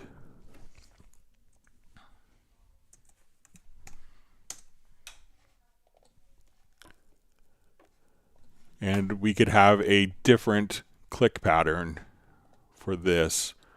So depending on the tempo, you could set, so we could be in 4/4, and then a slow 6/8.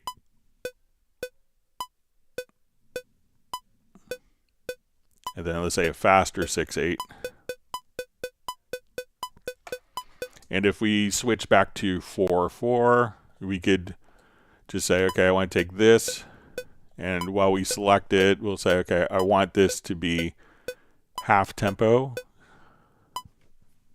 So if you just needed to hear that, or if you're playing like a phrase that was more eighth note based that you wanted, or if you wanted to do like triplets, so you're still in 4/4 time, but maybe you're hearing a click in 6 because you're doing triplets, but still everything is notated in 4/4. So you could change kind of the feel, the emphasis of different meters very easily.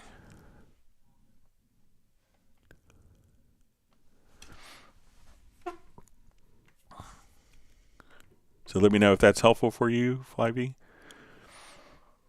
All right, Gregory Malik says Cubase 13 Pro, 1 license, 2 computers in 2 rooms. 1 room I record guitars, the other keyboards. What's the most efficient way to use Cubase in 2 rooms without rewiring? No cable. So your Cubase you could run on 3 different computers. So if you want to walk into your room, record your guitars, you could do that. If you want to walk into your other room and just do, all the keyboard parts, you could do that. So, you could simply have like the project file on a portable drive if you wanted to, or save it to a cloud-based service like OneDrive. But you could have, each computer can have their own copy of Cubase on it. Since Cubase 12 with Steinberg licensing, you could run up to 3 different licenses with your 1 Cubase license. All right, Haroon just says, you ate the best. Thanks for everything. Maybe he meant you are the best. Not sure. I hope I didn't eat the best. All right. All right, and we see Ladislao says, can I use Cubase on 2 PCs simultaneously? Can I load 2 projects on 2 laptops simultaneously with a single license? I think technically the license says you're supposed to be running 1 instance at a time, but I think that you could do it.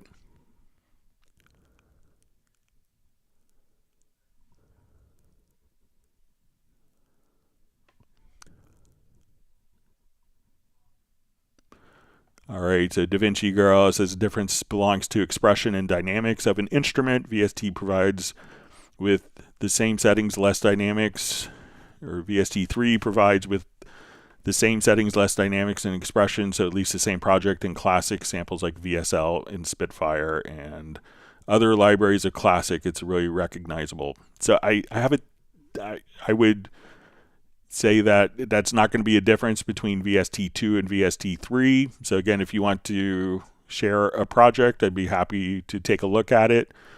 But I don't think that, what you're describing sounds like there's different content loaded. So, the expression and dynamics of the instrument isn't really contingent upon VST2 versus VST3. So, but if you would really like to see what you're actually doing, if you have a short video, if you want to share it to Club Cubase at steinberg.de to make sure that the conditions are exactly the same. It sounds like maybe you have different presets loaded on those, because what you're describing doesn't matter if it's VST2 or VST3.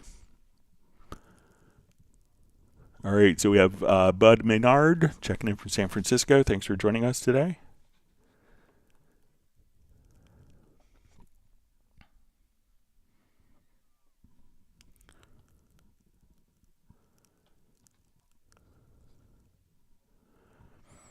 All right, and we see from, it says Ladislao just says about running Cubase on 2 PCs simultaneously. He says, Jazz Dude, I asked because Netflix also had something similar, and then they said it was harmful to their company. So I think Netflix just realized that a lot of people were sharing, had one account and were sharing it amongst many other people, and they weren't getting revenue for it. But your Cubase license, you could run 3 licenses of it. All right, let me jump to some questions that we had sent in. Bear with me just for a moment. All right, so we had a question, how to see 2 parts independently in 2 different key editors. Okay.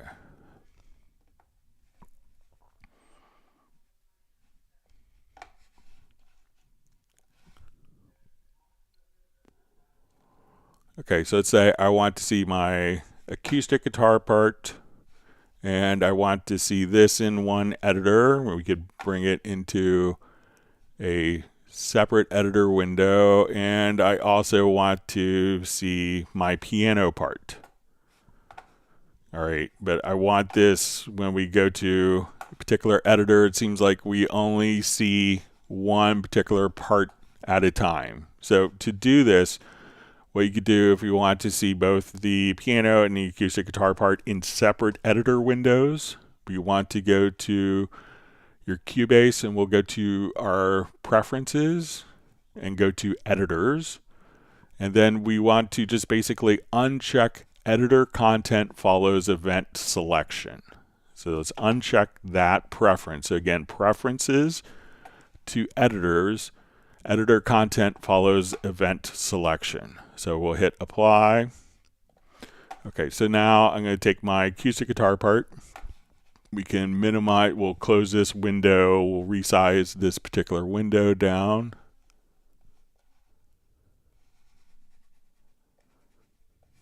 Okay, so here's my acoustic guitar, and now we want to go to my piano. We'll have this in our separate window.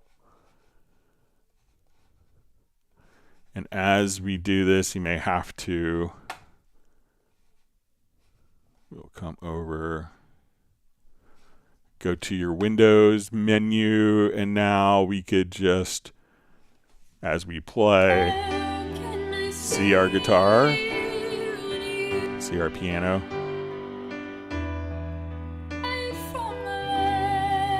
and our guitar.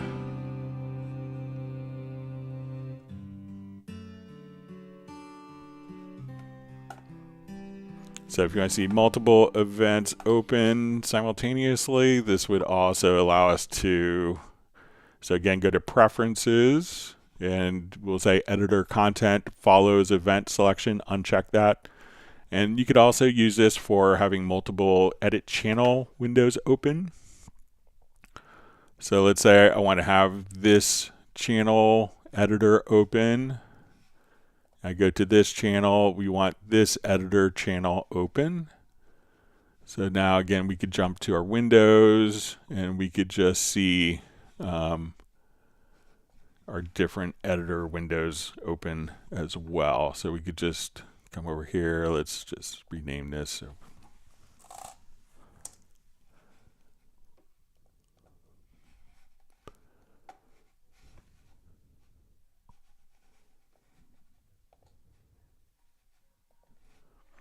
and now we go to this channel, we can just go back and forth. But again, you could just select your 2 parts, just make sure that, again, your preferences for editor content follows event selection is unchecked. All right, and we had a question, I think it was from Soren last time, about can you show the VST viewer and what it does from VST Live? So let's open up VST Live.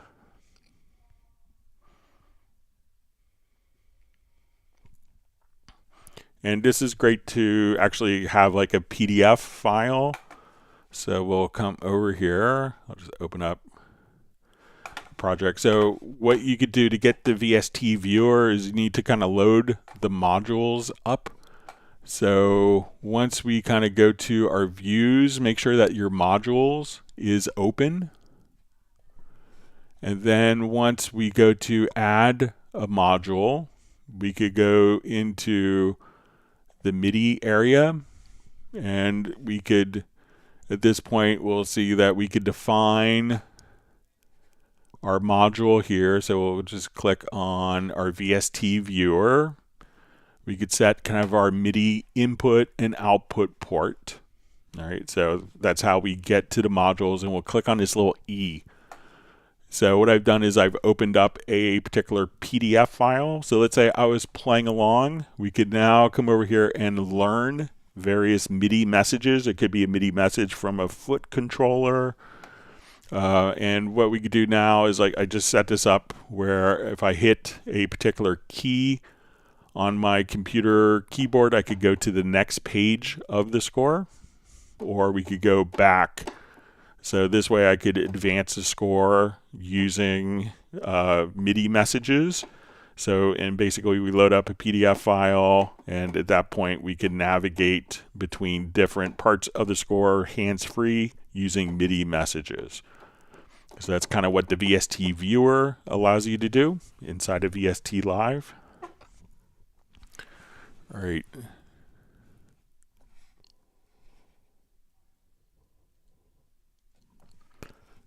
Go ahead and just exit out of VST Live.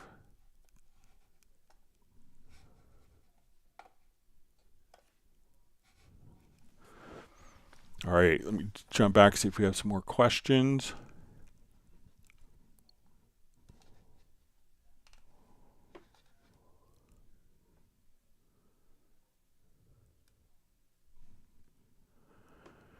All right, so we see Eric Fox. Hello, Greg. Is there a chance in the near future we can see Cubase integrated with Splice? I'm sure 90% of Cubase users will love that. So I'm sure it's always a possibility. I'm not sure if there's any kind of, I think that Studio One recently did something like that, but I'm not sure if there's any exclusivities with the arrangement or not. But it's always a possibility. But just always know that Steinberg engineers are always working on great stuff as well.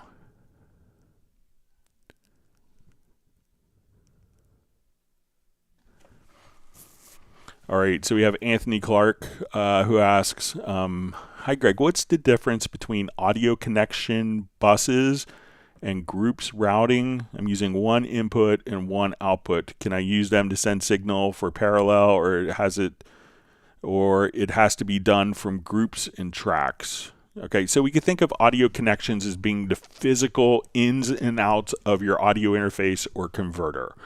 So if we send it to an audio connection, so, you know, we could come over. So often when we come, let's just do a new project here.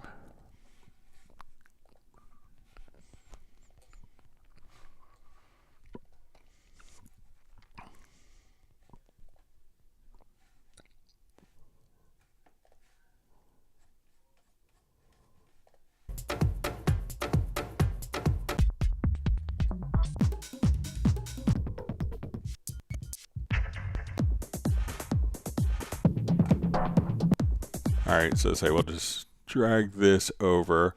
All right, so when we go to our routing here, we'll go to, let's say, our studio menu to audio connections. So right now, I have one, let's say I have a stereo out defined. So let's say, and I basically want this stereo out. So this is like my physical connection, so I'll just leave it not connected. So this is where we're routing to our output stage. Now we could take this particular track, and buses we could think of as internal software routing versus a hardware routing. So let's say I want to take this particular event, and if I wanted to do like a parallel processing, again, what I could do, let me just make sure I have.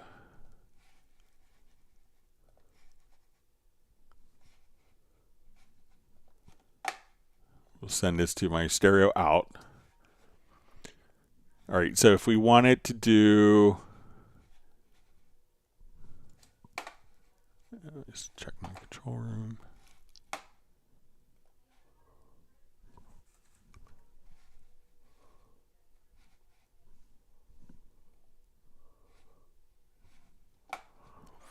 So if we want to send, just activate this real quick so you can hear.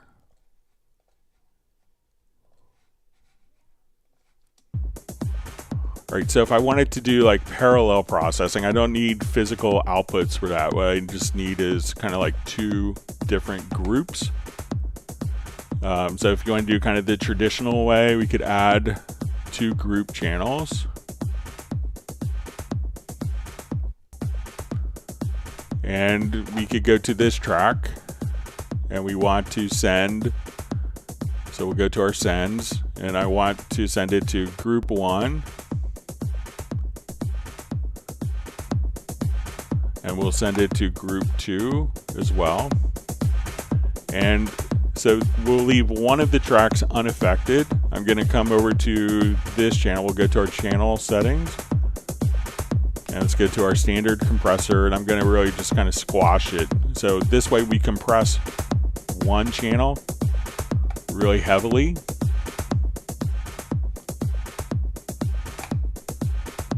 And it's probably pretty compressed. And this channel won't be. So these can be internal groups that don't need the physical connection output buses. So the audio connection is kind of going out of your audio interface into, out of the software. So you could do external processing if needed. Most people just send it to a stereo monitoring path, or you could just at this point, but if you want to do parallel processing, just use groups, and groups are kind of all software based. You could route it, you could have the group routed out to, external to additional outputs, but you don't need to if you want to do parallel processing. You could just do all of the processing for parallel processing inside with just groups and tracks. All right, wonderful to see Val on from Vienna. Thanks for joining us.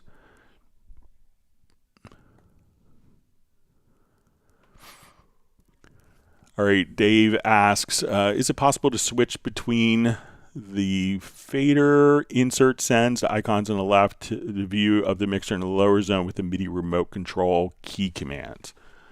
So I'm not sure if it's in the MIDI remote. So what you can do is just using the page up and page down commands on your computer keyboard will allow you to switch. Let's see if we could assign that to our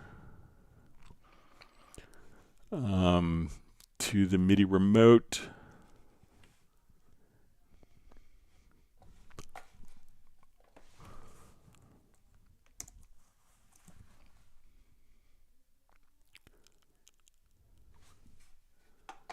So let me say, if we assign this maybe in Windows zones, we'll see if that works. But on a computer keyboard, you could do it. Let's try with the MIDI remote.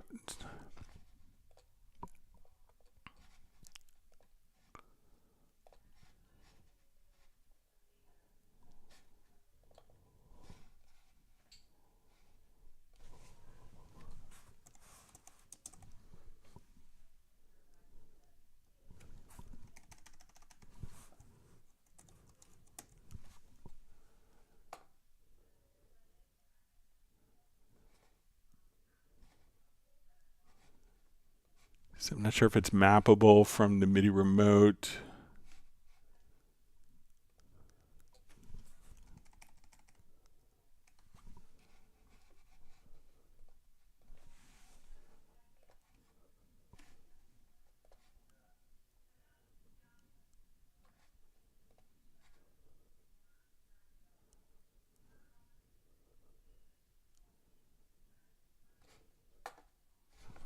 Let me just check, see.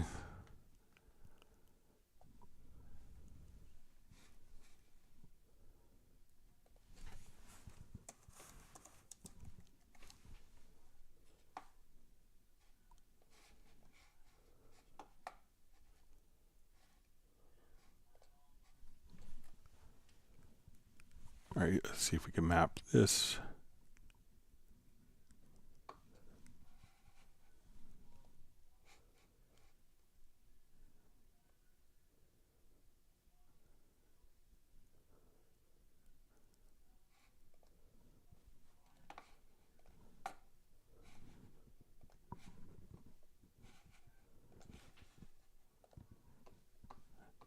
Yeah, so you could use those commands.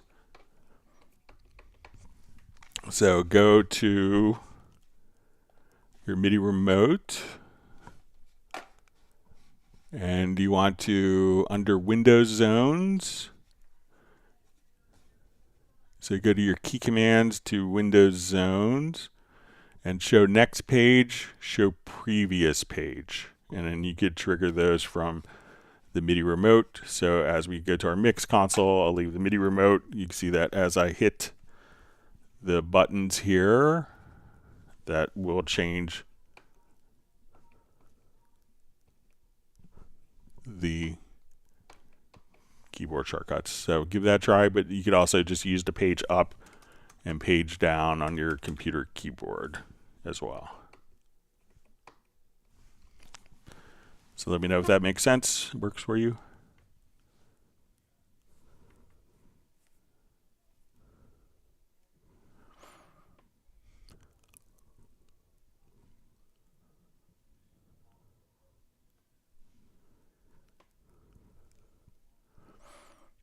Okay.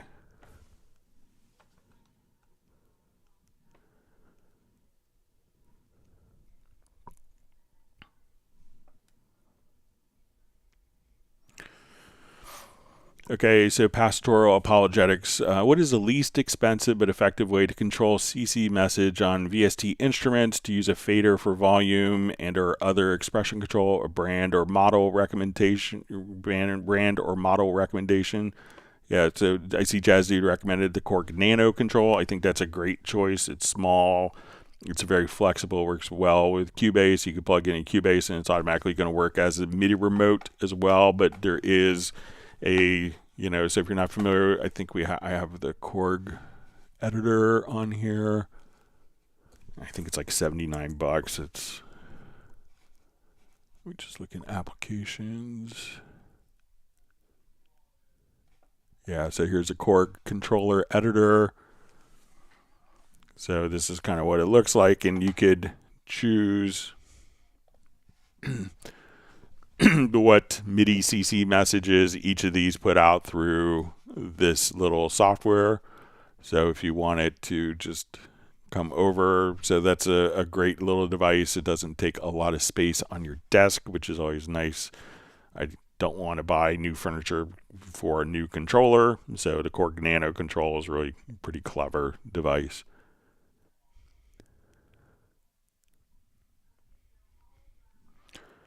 All right, so we see Val just got an Apollo Twin X today, and he's trying to still figure out the routing. So, yeah, and you might be figuring out that routing for a long time.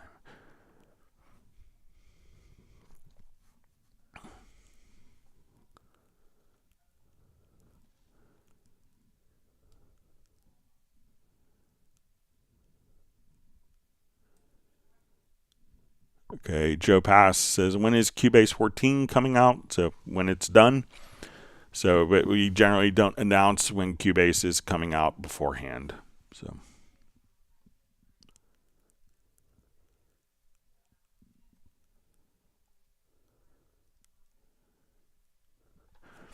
All right, Fernando Matias says, hi Greg, I recently gave a customer working on Cubase 11 Pro. The bad news is he won't be able to upgrade after the e-licenser shut down.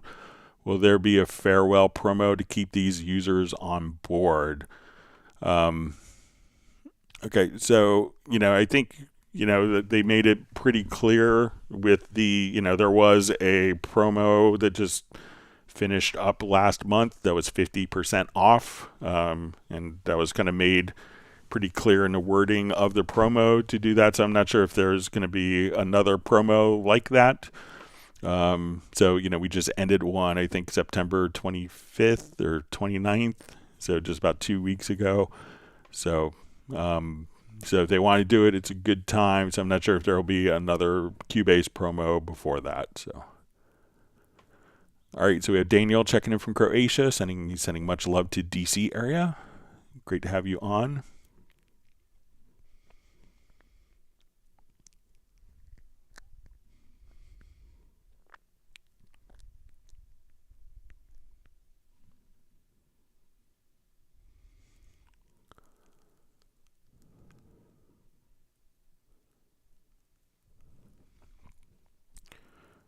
All right.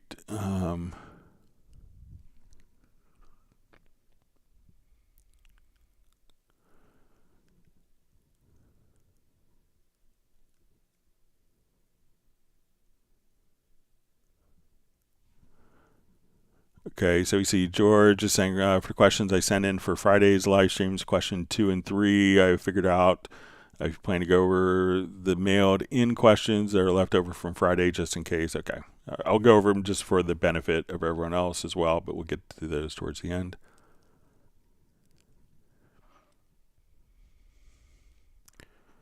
All right, so Joe Pass just saying, you realize there's lots of requests for the folder bus feature added to Cubase in the Steinberg form. It's the only thing preventing me to fully transition to Cubase. I really want to love it. So, I think that it's, you could have your controllers automatically select just groups if you want. You could hit a button and just have your group channels controlled by a fader. So there's lots of things that you could do with it, but obviously I'll pass it on. All right, let's go back to some more questions that were mailed in.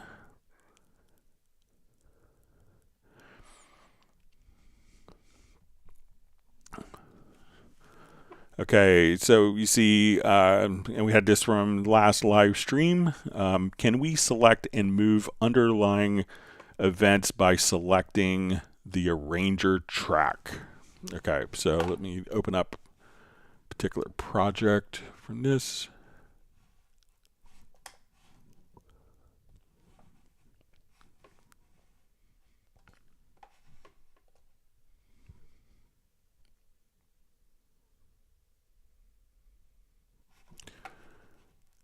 Okay, so let's say we have our arranger track. So you can see we have a folder track here with our arranger. So the question was, they want to be able to select the arranger track and have everything move with the particular arranger track. So I kind of made a project logical, created a macro for this. Figured it out what I was having my brain cramp with on Friday.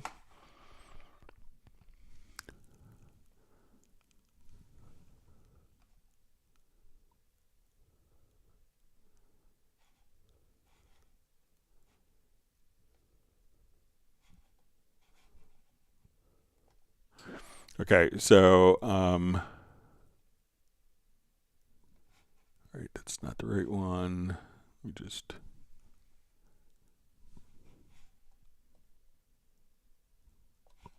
delete that now while we're.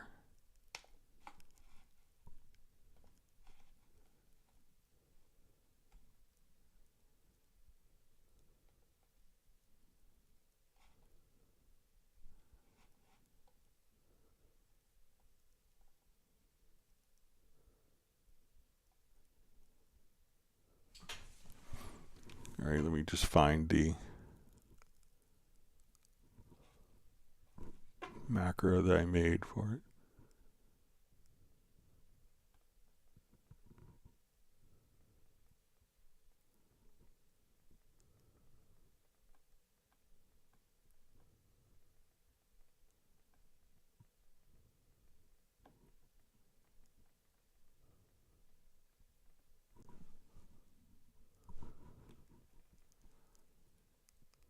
Okay, so this is the macro. So I made one project logical editor preset. So let me open that. Sorry about that. All right, and this project logical editor preset is we want to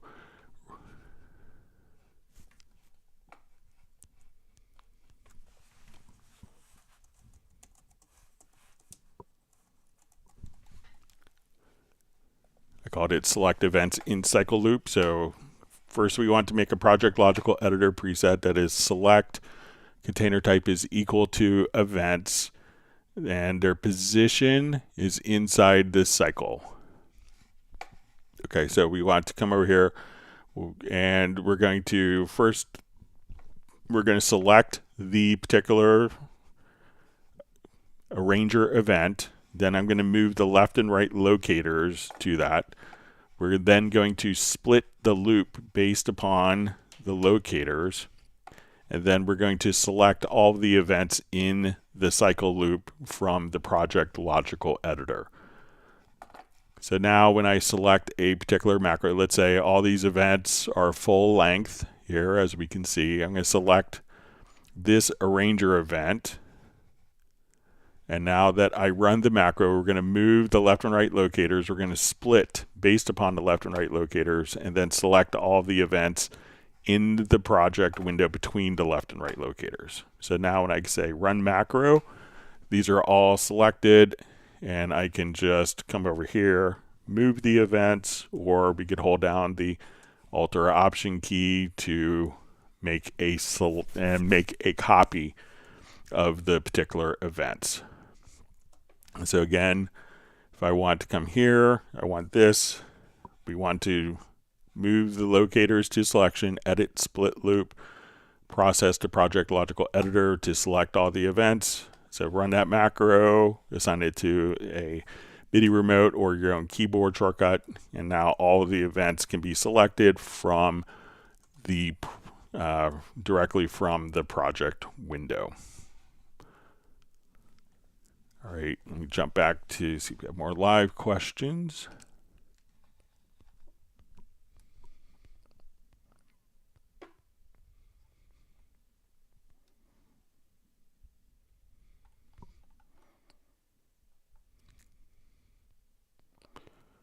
Okay.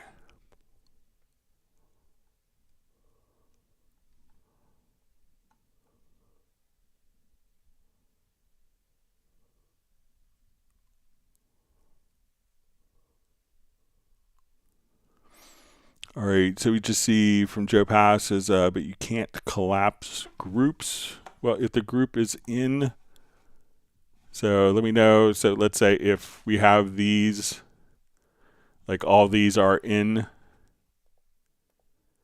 a, so my group, let's say I come here, I add a group to the selected track. So let's say we were going to create our group channel. All right, so now my group is selected here. Let's go into our mix console, and we can say, okay, I have my drums. So I can just directly here, I could take my particular, I could collapse their view. So if I could say, okay, let's hide those and collapse the view. So let me know if I'm misunderstanding, but you could come over here, and if you want to collapse, so they're not visible, but if you want to now just come over here and I want to only see that, or I want to see all of my tracks, you can just, so let me know if that's collapsible or not to you. So again, if I just, okay, I want to see only my groups, or I could, again, and there's keyboard shortcuts that we could have for, let's, show all of our tracks. Or if I want to just hide those, I could just click right here. We could collapse the view from the project window as well. So if I don't want to see like a zillion files, we could fold the folder tracks.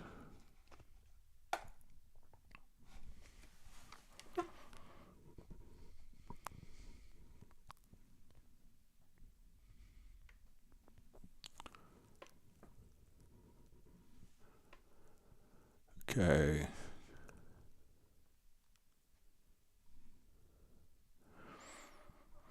All right, so we see from Rick BM, just says, hi Greg, greetings from Brazil. Is there a way to extract drums from a recording with spectral layers and transform each part into MIDI? Okay, so let's say we want to,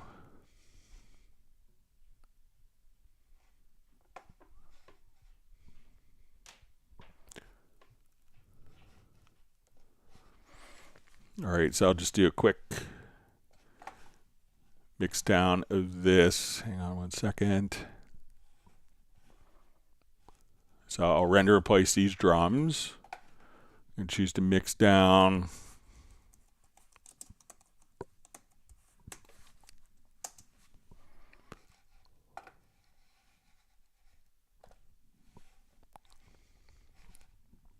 Okay, so right now, let's say I have, these are my drums. So let's go to spectral layers.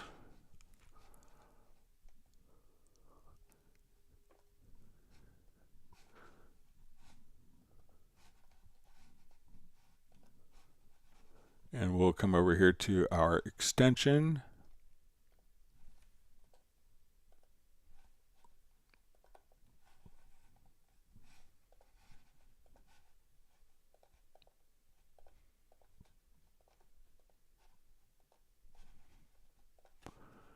And we'll go to spectral layers.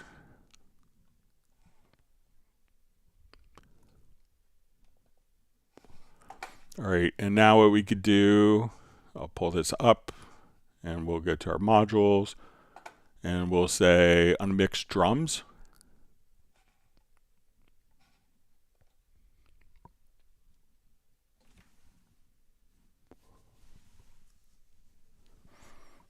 All right, so now as we do this, we can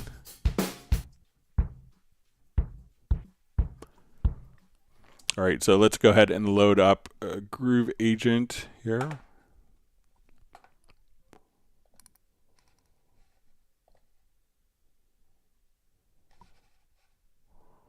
I'm going to, just so we have something to trigger it.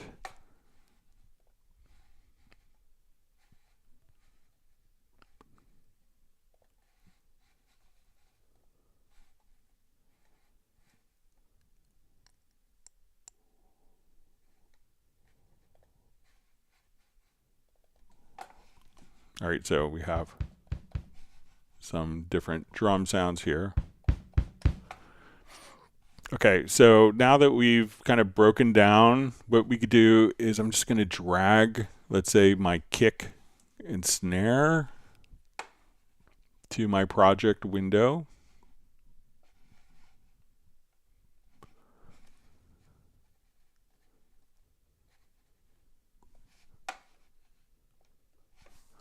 All right, so now that we've done this, I'm going to just come over here and I'm going to bounce the audio selection. So we'll get to audio menu. So I dragged the layers out onto the project window. Now I could double click here. And let's say where we have our groove agent, I'll move the groove agent down. I want to take my kicks, we'll go to the hit points. And we'll say we're going to edit the hit points and we're going to make MIDI notes. So I want this to be on C1. We're going to do it to the first selected track. So now when we play this back,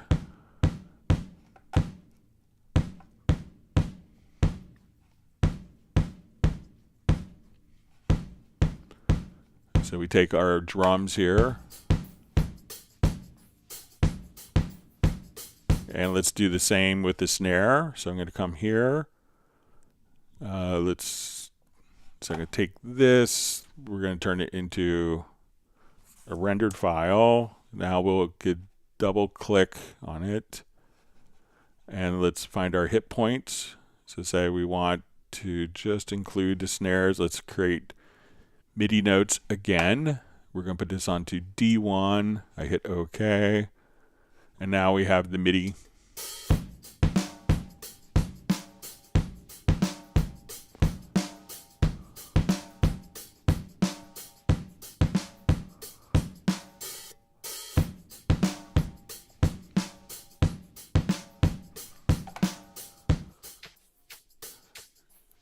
So right now we just have without the MIDI playing.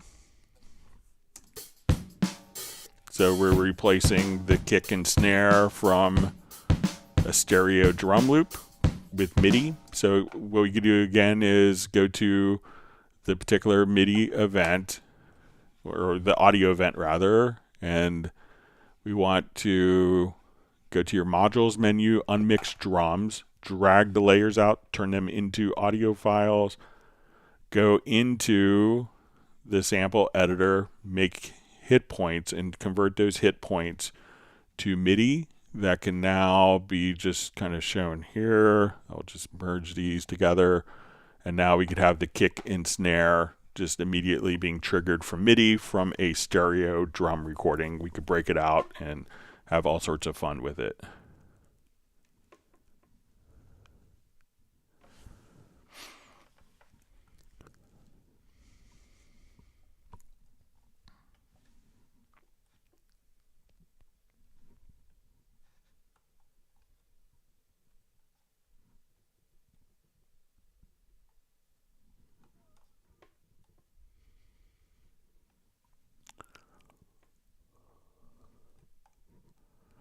All right, let me just go.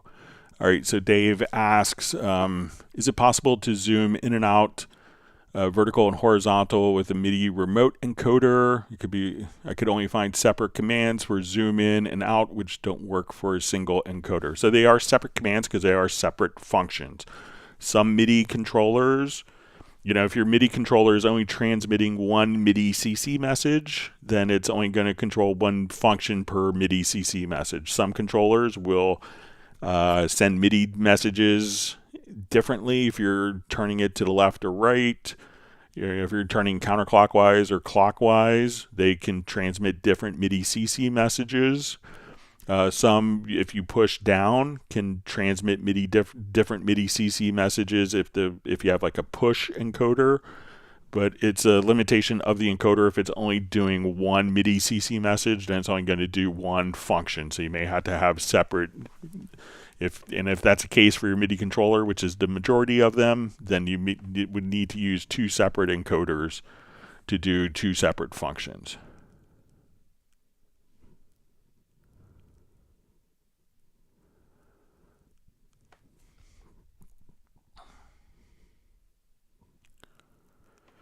All right. All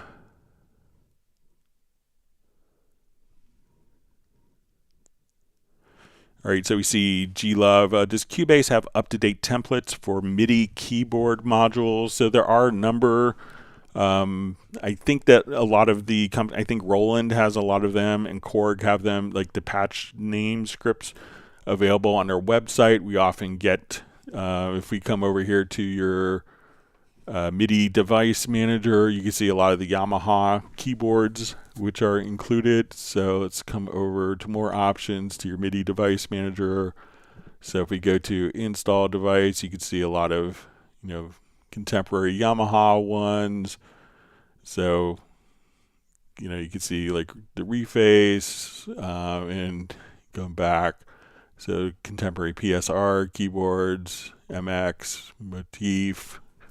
So a lot of these are done and are included, but a lot of them are available on different companies' keyboards or on their website. So.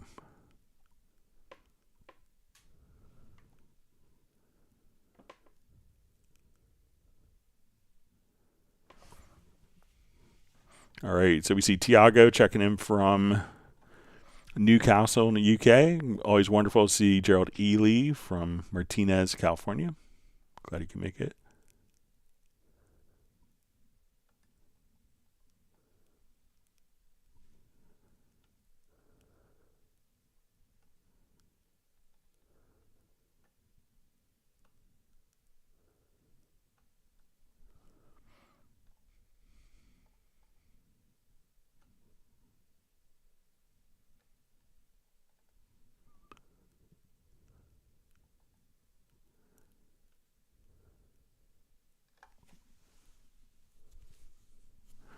All right, so we see from Bo, who asks preset for Zoom tracks rows, example, Zoom tracks 3 rows, or do you have to select for new project?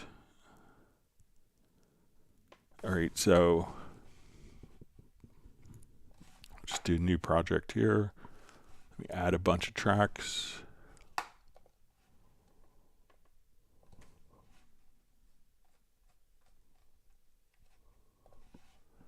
All right, so we have lots of tracks here.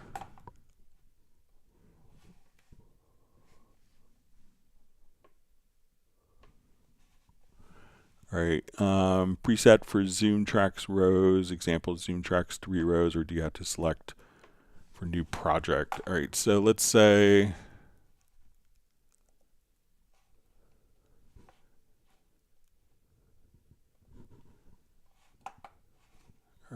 So let me come over to my MIDI remote here.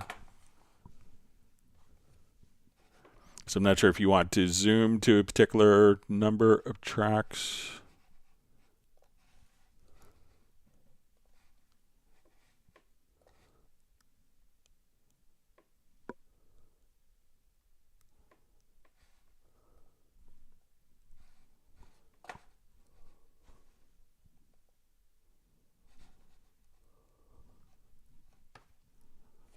Okay, so let's say we do 3 tracks here.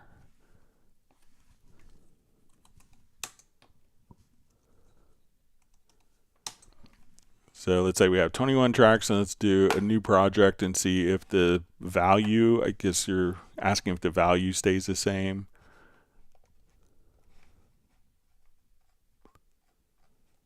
I think it's just whatever value you type in.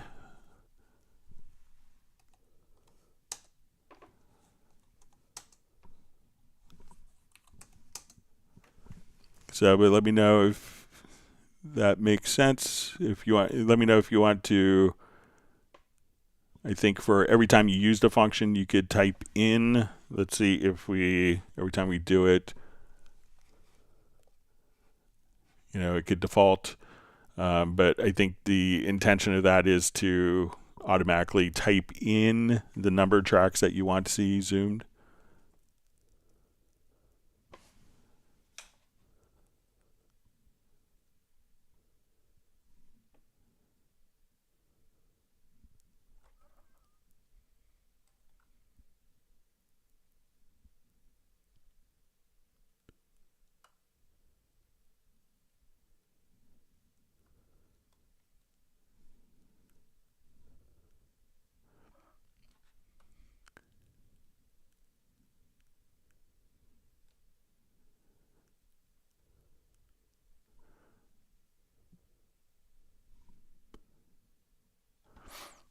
All right, so we have a question from Dave. It says, part 1, how does relative twos complement work for MIDI remote buttons? It says, I have a button on NIK complete control set to toggle mode and learned extended left zone on and off in Cubase. Part 2, when I set button to absolute in MIDI remote editor, I have to click on button 2 times until it does what I want. When I set it to relative twos complement, it works with each click.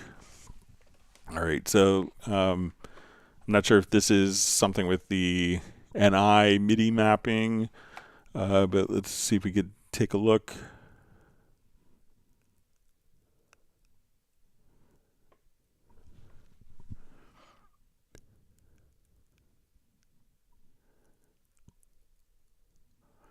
All right, so see,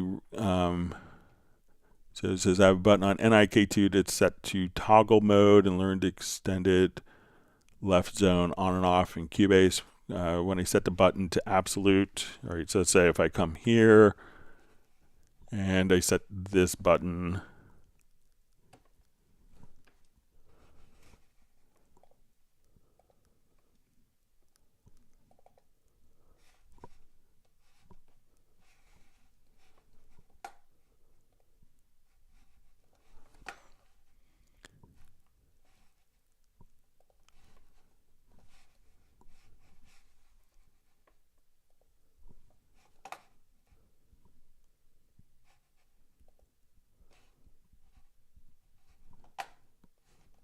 all right, so let's see if I,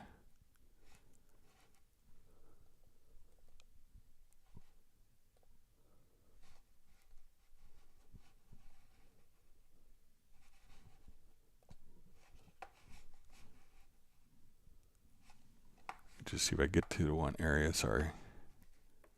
Sometimes it's different if the script is already created, so let me see.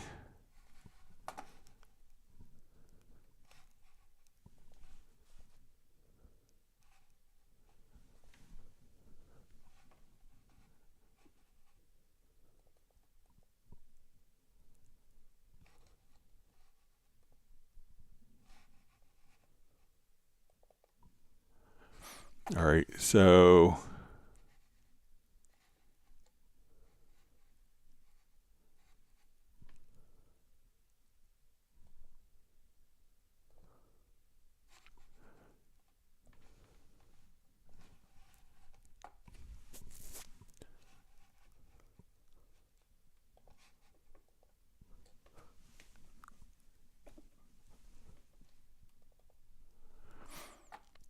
Okay, so let's say if we're here, all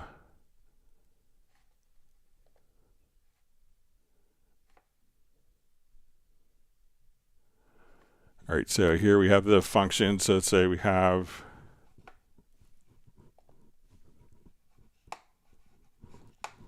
I'm just going to do this as a button here.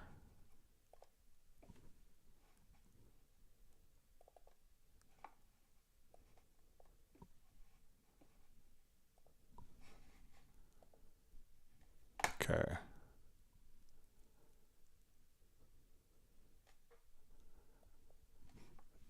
All right, and let me see if I could assign this to a particular function. We go to the mapping assistant here.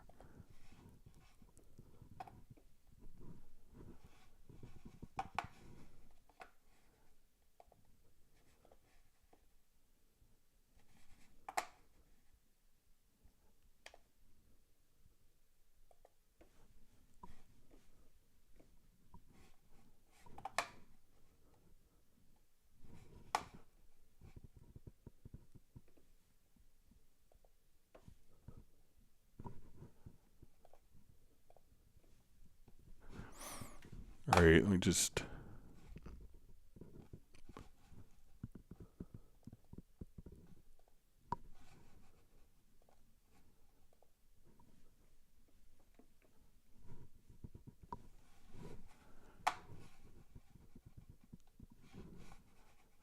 Okay, let me map this function here.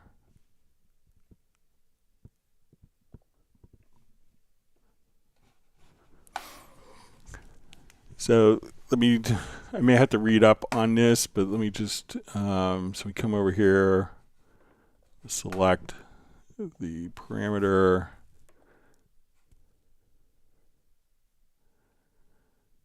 So I'm not exactly sure. So I think absolute is showing whether it's on or off. Let me just take a quick, hang on 1 second. Let's see if I can make quick sense of it.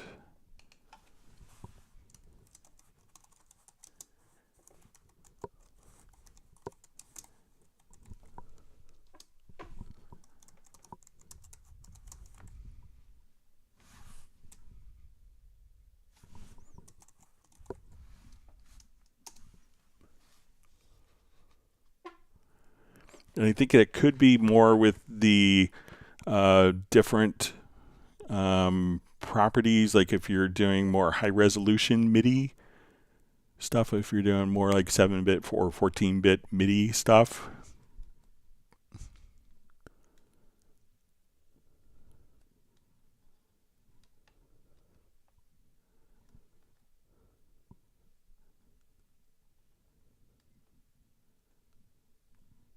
Yeah, so I think it's for if your controller is doing more high resolution control for like 14-bit MIDI, but I could do some more research on it and have a better answer on Friday's live stream. Sorry about that.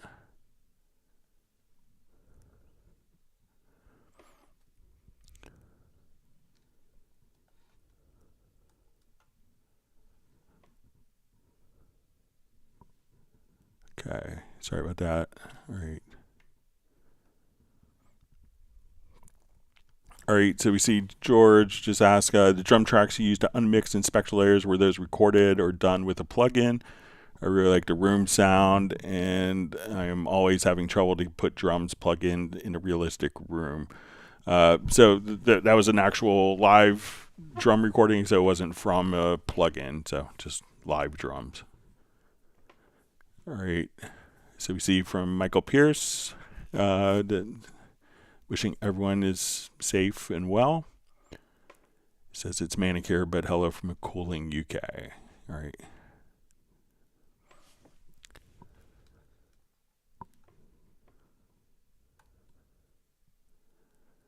Okay, so you see Dave says, write a more detailed mail about the relatives to complement problem. Yeah, if you could do that and send it to clubcubase at steinberg.de, I'd be happy to go over it on Friday's live stream. Sorry about that.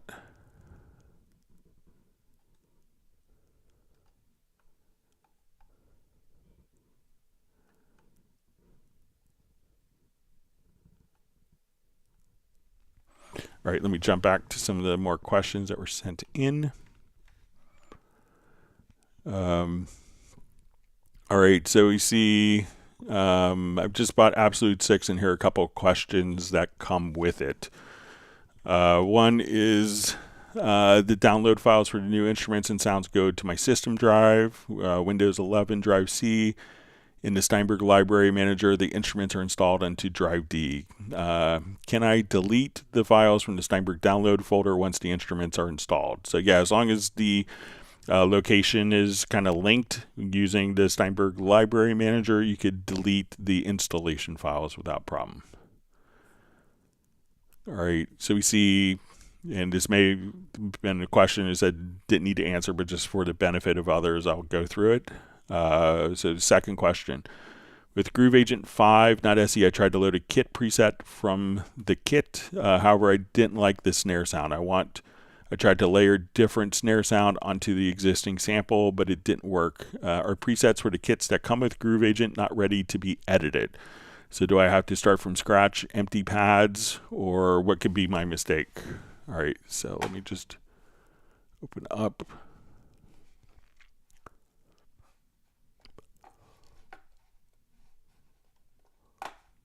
All right, so the kits, like often the acoustic agent kits aren't really meant to be edited by like replacing different snares.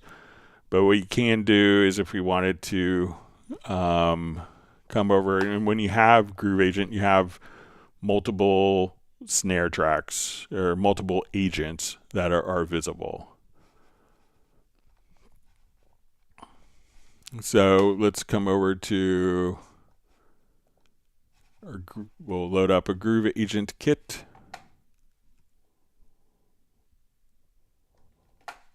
And we'll do it in the full Groove Agent, not SE. So let's say we had a kit with patterns here. So we'll go to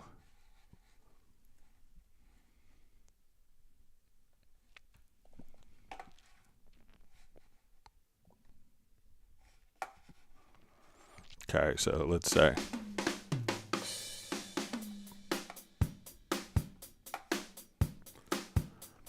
all right, so let's say we had this pattern. All right, so now when we play this back,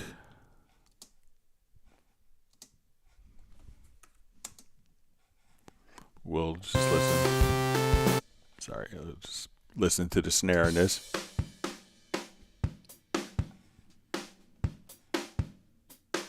All right, so if we wanted to replace the snare, what you could do, because when we're dealing with like the acoustic agent, the snare drum is actually going to be, in all of the other microphones. So, when you hit the snare, it's going to bleed through a little bit in the kick mic, and that's kind of the intention, and also into the room mics and overhead mics. So if you wanted to replace one particular element, so let's say I want to take a different snare here. So our snare, let's say, is on D1. So what we could do is just load up a different agent and say, okay, I want to find a snare sample.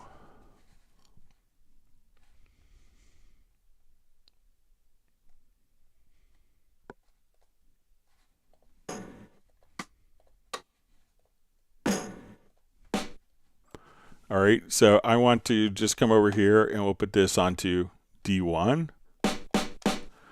All right, so as we play, and we will come over and just do this in our drum editor. So let me just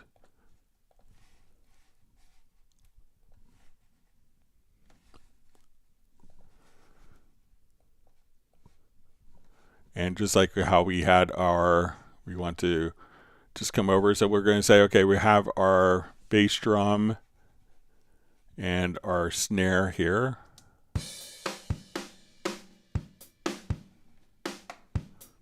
All right, so we could say, okay, I want to take this and I'm going to create just a quick drum map from it. So let's come over to our drum map. And basically what we want to do is just to take our particular, so we'll say we're going to create a drum map from the instrument. And now that we're in here, we can say, okay, I want to take my snare and I want it to output to a different note, or let's say on a different MIDI channel. So if we wanted to actually just go edit this particular drum map here, so we'll come over to our drum map and we'll just go to our drum map setup. So we'll say, okay, I want E1 to output to D1 and I want this on channel 2. So now as we would play it back, we could just take that particular groove agent pad. So as we come over, let's just get to the drum map set one more time.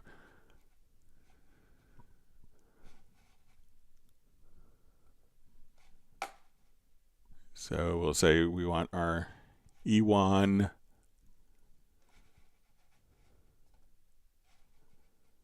playing out of D1. So you could just kind of remap within the MIDI drum map here. So let's say we want to do new map. We'll say remap snare.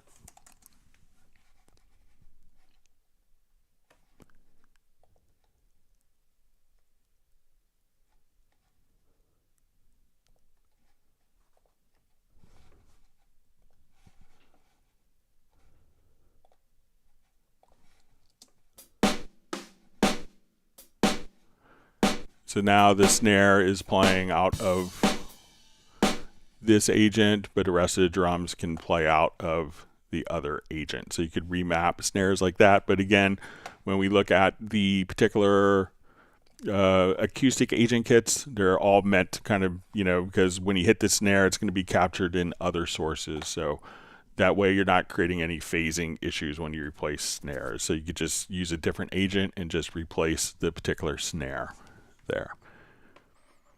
All right. So question 3 was, I applied the recording feature of Groove Agent 5 on an empty pad. I could record just fine, and then recorded samples are stored under Documents, Steinberg Groove Agent Recordings. When I played the pad, I recorded the sample to nothing happens. When I drag the recorded sample from the folder onto an empty pad, nothing happens either. What could be my mistake?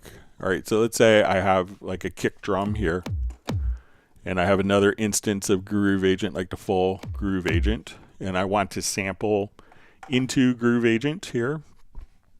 So I want to activate the side chain. We're going to say I want it to come out of,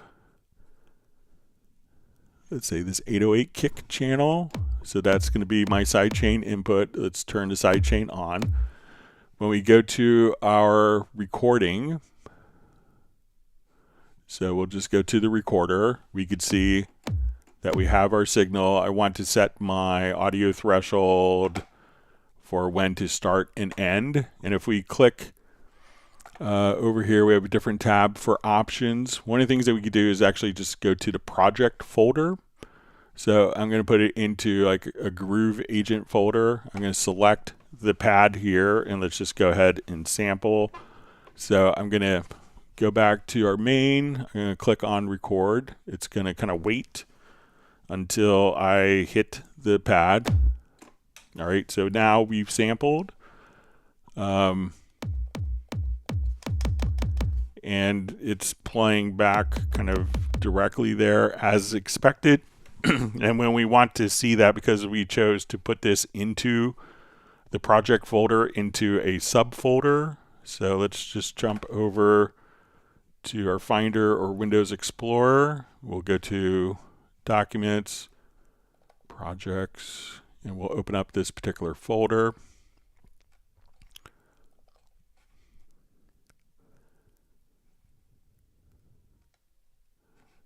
We can see October 15th, 2024. And now we'll come over here to the audio folder, and then we have our Groove agent, and we can see that it's automatically, that WAV file is directly there, so it's actually stored within the particular project folder.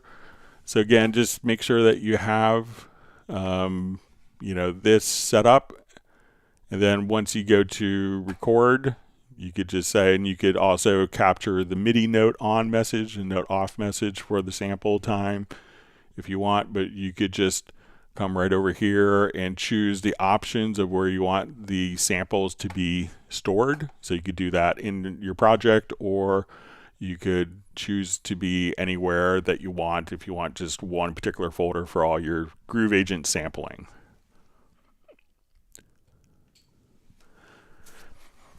Okay, next question. I'm a little confused with HALion 7 and the options upon loading. There are various options for synth sounds, FM zone or lab, spectral synth. Is there a difference between starting with a preset and changing the preset to my liking, or starting from scratch? So I would say if you are starting from scratch, let's say, okay, I want to add an instrument. We'll go to HALion 7. All right, so because HALion 7 is used by lots and lots of sound designers. So let's say, okay, I want to do an analog synth. So I could just click here to go directly into, I'm starting with an analog synth. So now I have my oscillators. What type of oscillator do I want? Okay, do I want a saw sync? And then what type of filters do I want to add to this? So we can say, okay, let's go to a classic filter. And we could adjust.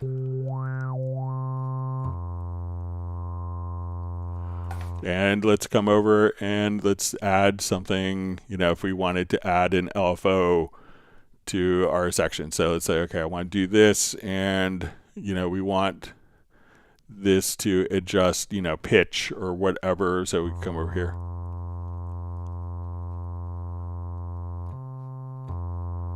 So we could adjust, and, where do we want our LFO to, do we want it to be synced? So we could go into kind of unique starting off areas. So if you wanted to create a sound from scratch, that's a great way to go, because you could immediately have kind of the right sections loaded. If you're looking to play back a sound, this is when we say, okay, let's add an instrument track. We'll add a HALion 7. So we come here and we can say, okay, I want like a single instrument, a multi-instrument, or a really great one is the default screen set. So this way I could see all my libraries and say, okay, I want my FM patch, and I want to just come over here and let's add this.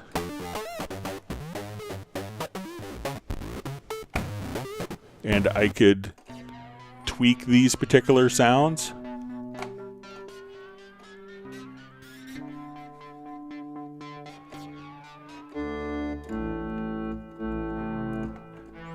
But if I wanted to start designing an instrument from scratch, then that's when it's a good time to just come over. And instead of using if I was looking for presets, I would choose to go with like one of the top for playing and use these for creating different sounds. So if you want to create an organ instrument, you could just come kind of right over here and just start, going through the different organ sounds. So this is more for creating and designing your own instruments versus playing back presets I would do the play. All right, so we have a question. I'm still a little unsure about the search function in Media Bay. There's a Groove Agent 5 Studio Kit preset called Fresh Air. When I type Fresh Air into the Media Bay to search field, I get no results. However, when I load Groove Agent 5 and type in Fresh Air, I get the desired preset. Why is that so? Okay, so let's come over. So, with Media Bay, sometimes you have to make sure that you don't have particular instruments or folders that are already selected. So I'm going to come over and let's type in Fresh Air.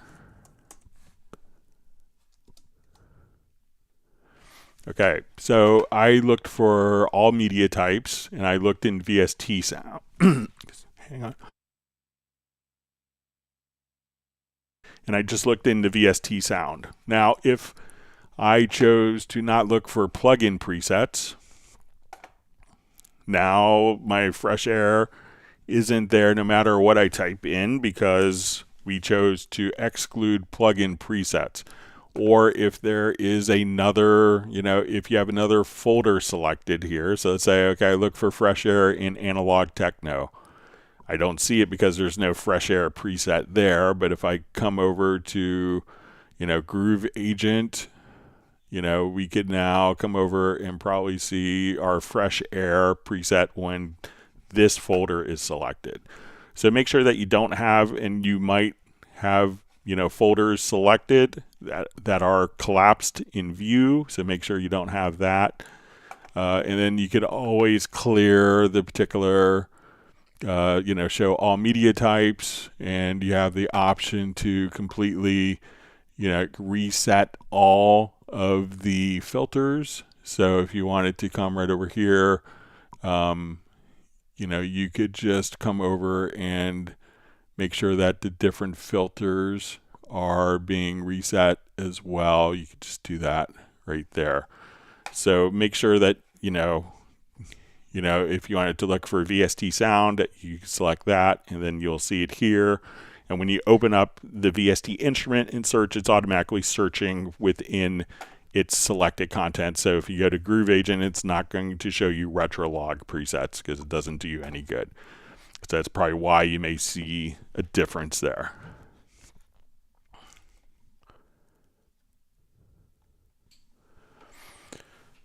All right, and we have a question. What is the easiest way to store the instrument as a preset with Groove Agent SE and HALion 7? So when I create my own samples, what is the easiest way to store the instrument as a preset with my own samples in one folder, so not having the instrument pointing to a folder on my hard drive where the samples have come from? It's absolutely necessary that I keep the instrument presets with the samples in one place. Otherwise, I might delete some samples on a source folder, and then my new instrument wouldn't work. Okay, so if you are inside of HALion 7, so let's say I have my HALion here open.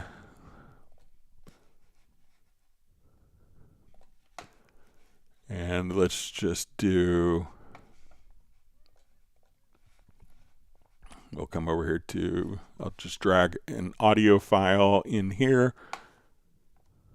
All right, so now we go to our mapping. I can play this across any of the keys. So what you want to do is if you come over here, I think you go to the program browser. So let's say, okay, we want to take this particular sound that we made. We can right click and you want to export. You could just come over here and export samples. And here you could give it a name and choose the preset path where you want the samples to go. So here you could type in name. So again, just come over to like the program browser on the right hand side and choose to export samples. And here you could name the kit. Now Groove Agent will be it could be slightly different. So if we come over, let's say to where we did our Groove Agent sample earlier, I think it's here. All right, so we have our kick. What we would do is right click on the agent and you say export kit with samples. So we could give it, and you could come over and navigate up to navigate directly into the folder that you want to save it to. So you say, okay, I want to save it in this account. I want it to be in documents. Let's create a new folder here.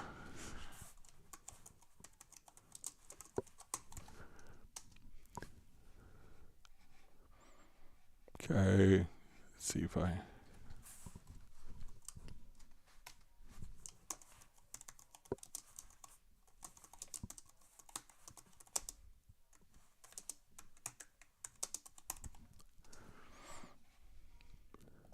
Okay, so we name it, and then you'll want to make sure that, and this is the thing that I missed for a long time, that you have this little export files is going to be there. You can give it a name.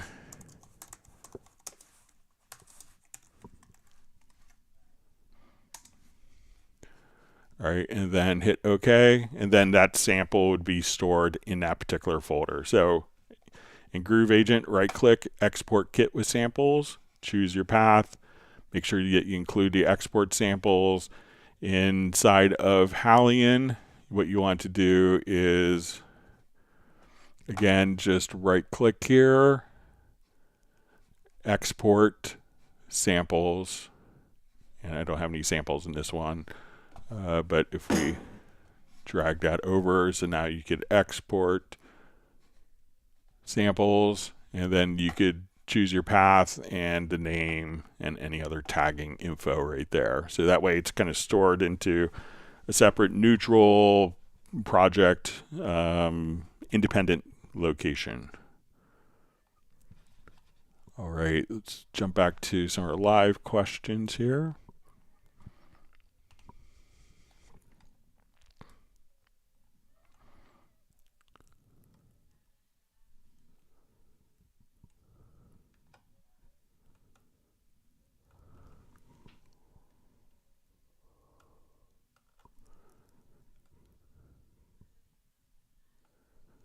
Okay.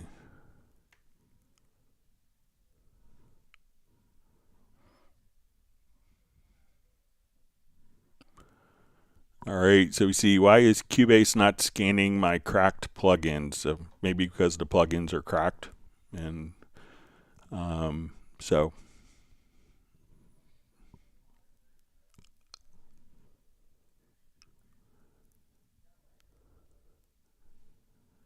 Okay.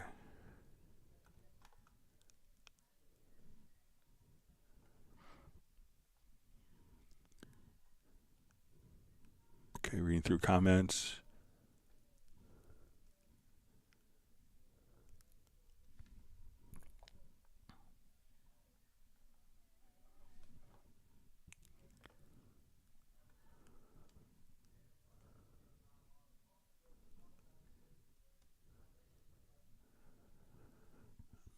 All right, so it's still reading through comments.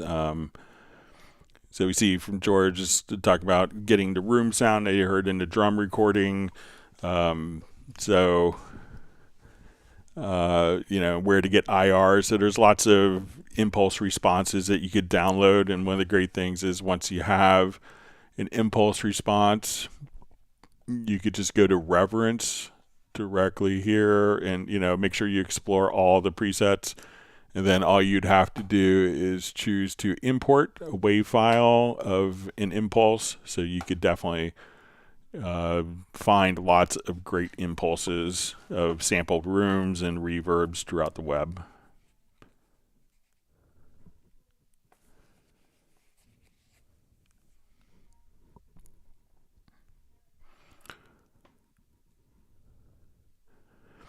All right, Zai Fernando from Norway asks, is there an easy way to add an extra layer of bass drum sound in a previous recorded drum take? Thank you. So yeah, it'll show you here.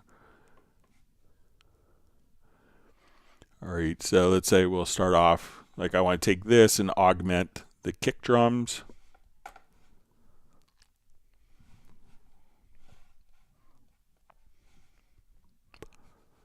All right, I'll just revert.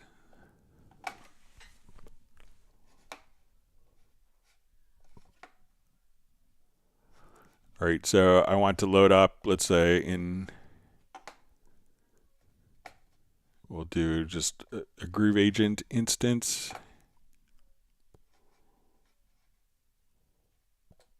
Could be a sampler track, whatever you want. So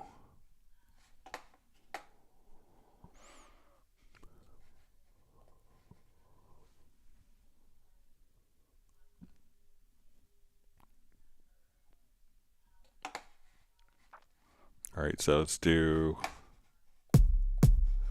say I want that kick drum to be layered on with my track here. So I have this instance of Groove Agent loaded. So let's say I want to take that kick drum and enhance it. So I'm going to double click.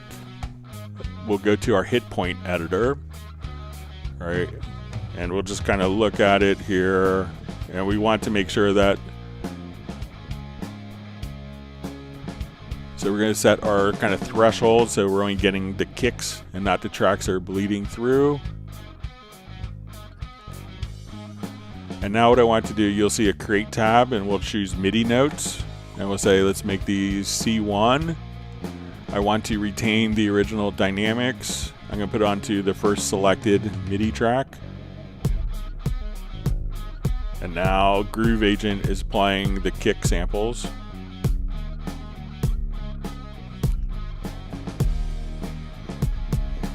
Now if you want to bring the volume down here a little bit. So without the samples being triggered. And we'll add it back in. So not in. Now we'll unmute.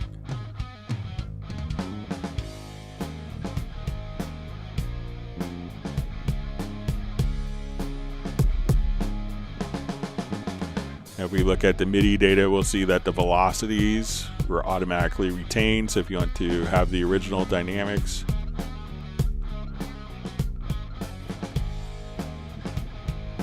so again, just go to your kick, go to the hit point editor in the sample editor. So if you don't see it initially, just double click here, click on the event, set the threshold, the intensity, go to create and create MIDI notes. Choose the pitch that you want it on, and if you have an instrument loaded, you could just put it in the project clipboard and paste it, or just go to a new MIDI track and have that automatically created for you. So let me know if that's helpful.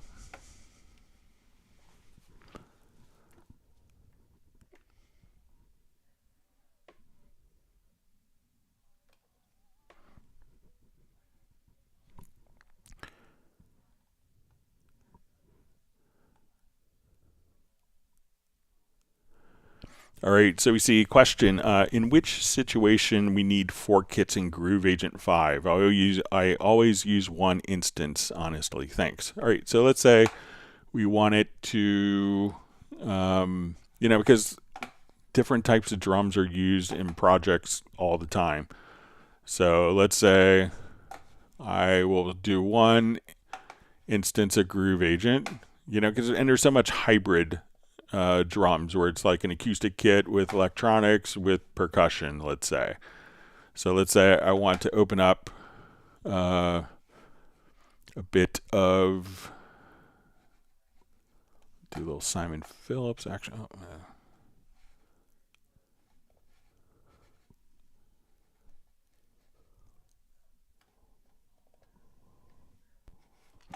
okay, so I'm going to play this particular pattern here. All right, I'll just slow it down. Something. Okay, so let's say I have that going on, but let's say I want to add in a percussion agent. So I'm going to come over here.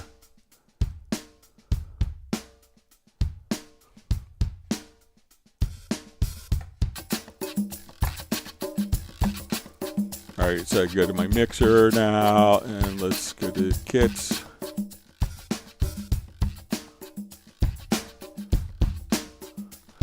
And let's say, okay, now I want this to load up. So kind of instantly you put percussion agent on anything and it kind of unsucks your track.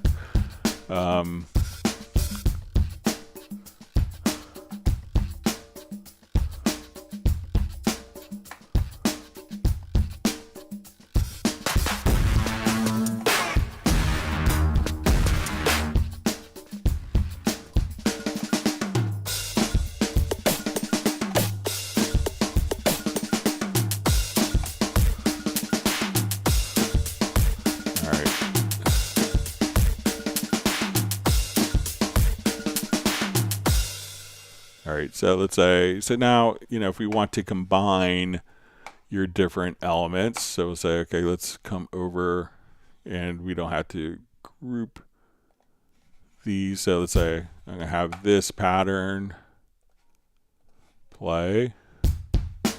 Okay, so we'll bring in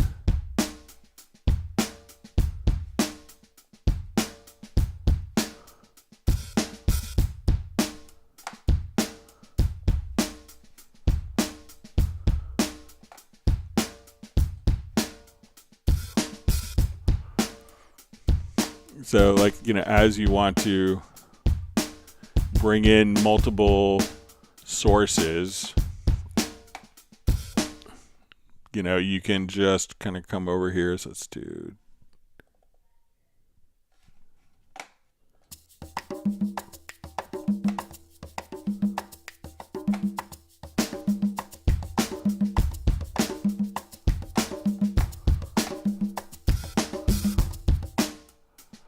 and let's say we want this to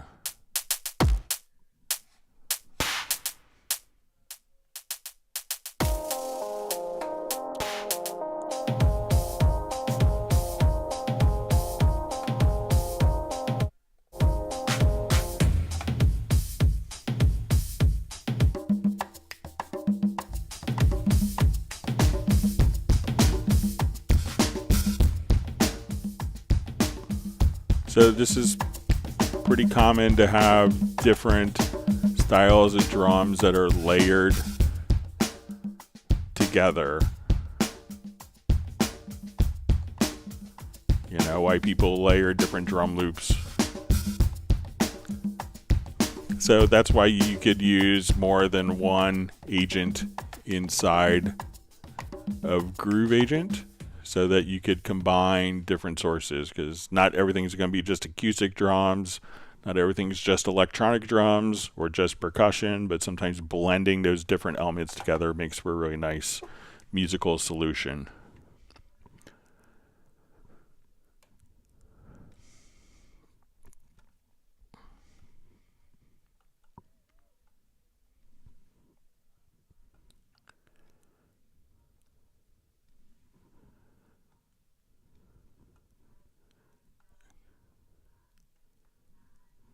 Okay, let me just... Okay, so we have DefCO asks, says, when I connect my audio interface to control room, I don't hear metronome. Do you know how to fix it? So make sure that when you're doing this, that, you know, within the metronome, within the control room, that there is a different and independent metronome setting right here. So make sure that the metronome itself is turned on, and you could just click right there to turn that on and off. So try that, because now if I play and activate the metronome, you won't hear it because it's going through the control room. Once it's going through control room, so try making sure that button is enabled in the control room.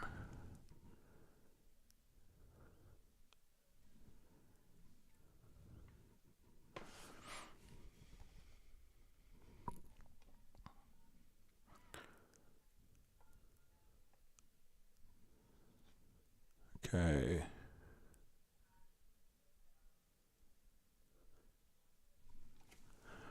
Okay, so we see from YPE,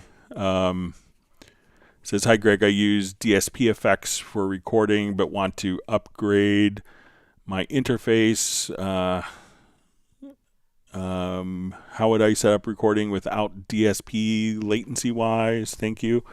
So if you don't, you know, some audio interfaces, so if I come here, we add an audio track and I'm connecting it to hardware inputs, I could go to my UR24C and I could access like my built-in effects for recording right here. So, you know, we have that capability to just do that internally. So if you, and that doesn't impose any latency. Let me clear my throat, hang on. Because the DSP on the unit itself. So now some effects, when you want to apply them, you know, so let's say on this track, if I didn't want to use the onboard DSP, we can put effects on just as like an insert effect. So if we wanted to monitor with a reverb. So we could come here, let's say, okay, I want to monitor with reverb. And I want to also have my EQ.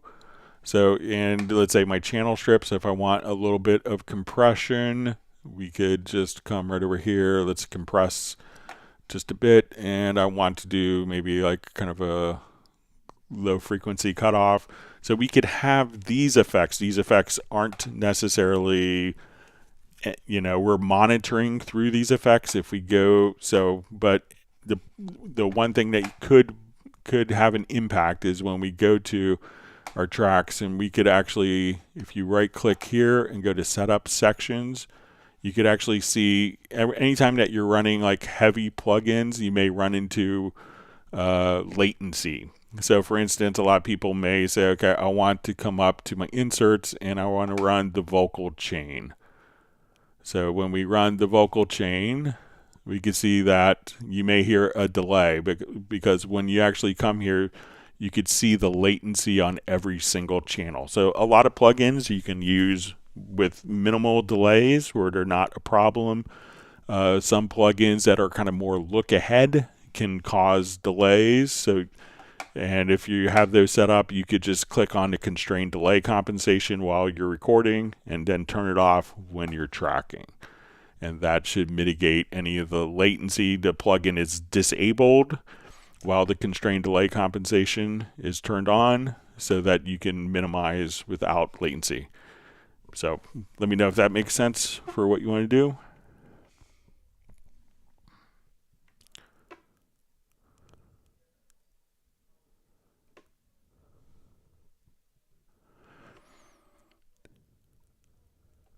All right, so we see Anthony Clark just ask, hi Greg, how to link HALion 7 to Retrolog for modulation. So I'm not sure if you want to like send an output signal. So let's say if we have HALion 7 here, let me just load up a quick patch.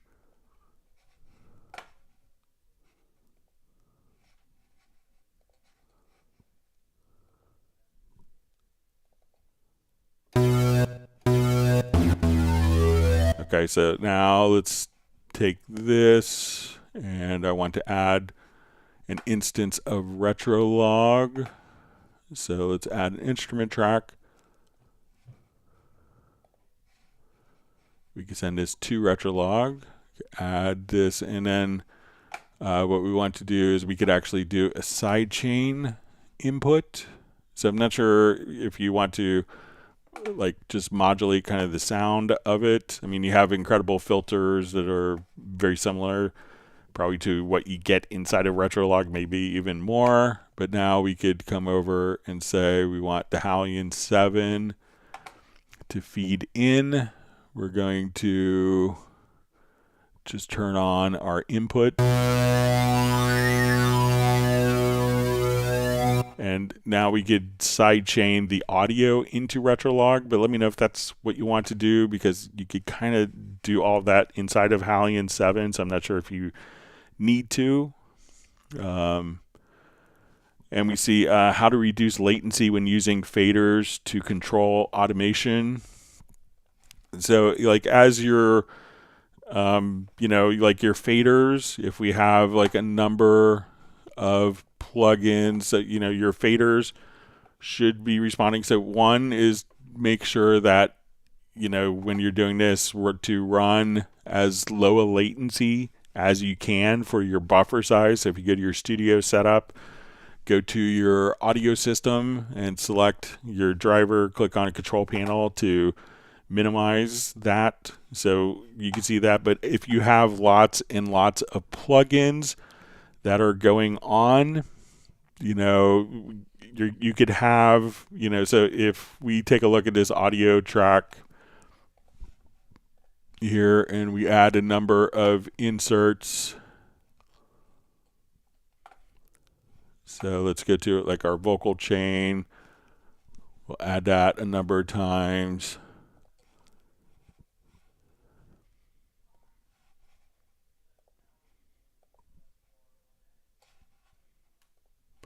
So your automation will be kind of recorded in time with the playback, but the playback time, so here we can see that we have 945 milliseconds. So when I hit play here, it could take a while for the actual playback to begin just because of the latency that we have in the system. But once playback is going, then the controls for automation will be captured and playback at the same time. But the latency is compensated for, and everything that we have here is just before the initial playback starts on playback.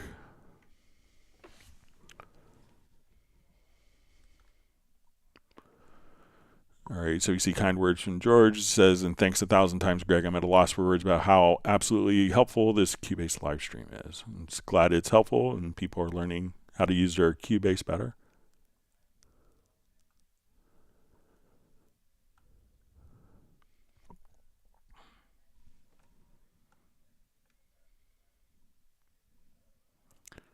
Okay.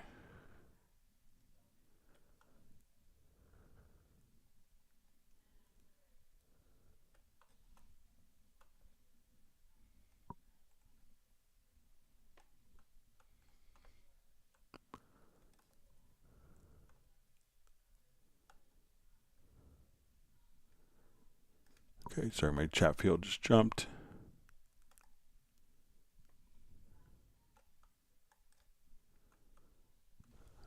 Fine, all right. Okay, so we see, is there a possibility that in the future Steinberg will also make groove sounds like image sounds?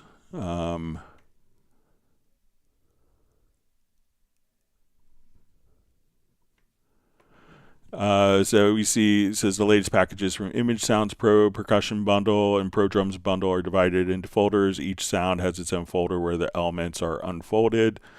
So there are, like we did that probably in 1998, 1997. We used to have a thing called VST Drum Sessions.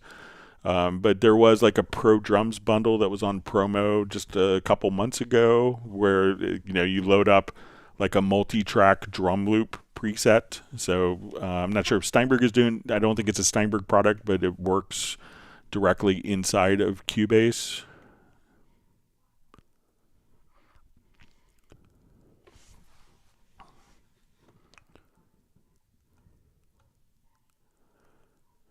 All right, question. If I cross-grade my Cubase 13 to Nuendo 13, do I lose my Cubase key and my Cubase? No. So your Cubase will remain perfectly intact and will function independently of Nuendo 13. So you don't, in the previous versions, there's technical licensing with the e-licenser that we couldn't have, like when you did a cross grade from Cubase to Nuendo, that your Cubase license turned into Nuendo. That was with Cubase 11 and earlier. But with the new Steinberg licensing, you have your Cubase license will remain intact, and you can update it independently of your Nuendo license. So you don't lose your Cubase license.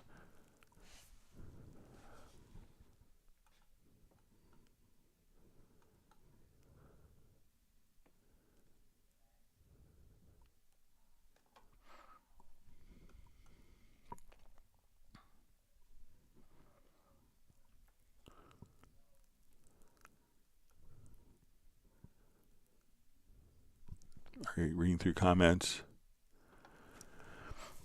All right, so we have a question. Does Cubase use all plugins, VST1, VST2, VST3, AAX? So we don't do AAX. That's going to be limited to Pro Tools. It's a proprietary plugin format. It's not kind of a universal format. On the Windows platform, we support VST2, which has been out since 2000 or so. It's about maybe 98 to 2000. If you want to run natively on Apple Silicon, then VST2 plugins don't work, but VST3 plugins, which Steinberg invented, which has been around since 2008, is the most widely used plugin format. So So I think pretty much, so if you wanted to run everything native on Apple M1, then you have to run VST3 plugins. If you want to run, if you have an Intel Mac, or if you can run in Rosetta mode, you can run VST2 and VST3. Windows platform, VST, I think it's 2.4, and VST3 are still supported on Windows.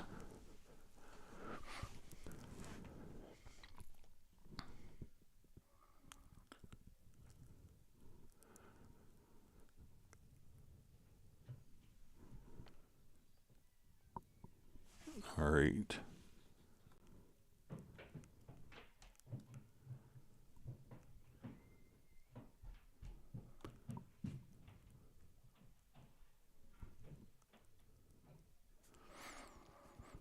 All right, so we see again the question: if I cross-grade Cubase 13 to Nuendo 13, will I lose Cubase? As in, will Nuendo overwrite Cubase and I will not be able to upgrade Cubase anymore? So no. So your Cubase license will still function independently of your Cubase license. You could upgrade Cubase and Nuendo at different times later.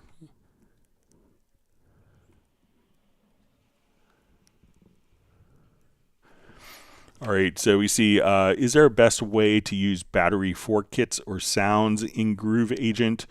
So there's no direct translation. We kind of have respect for, companies that do some stuff like that, because I don't think battery is kind of an open standard. If we have, we can, I think, import Akai MPC kits directly into Groove Agent, as that's kind of an open industry standard. But I don't think there's an easy way. But if you simply, render files and drop it into Groove Agent, you could do that as well. But there's no kind of auto import battery kits function that I know of.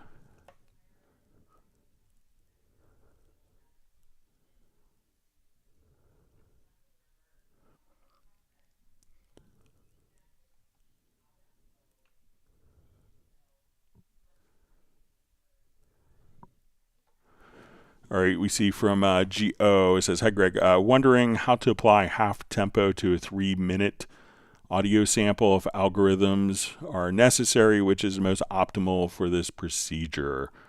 Okay, so let's say we want to do that. So let me just import a quick 3-minute-ish song. So everything's going to use an algorithm to speed up and slow down tempo. So let's come over and say we want to import an audio file here.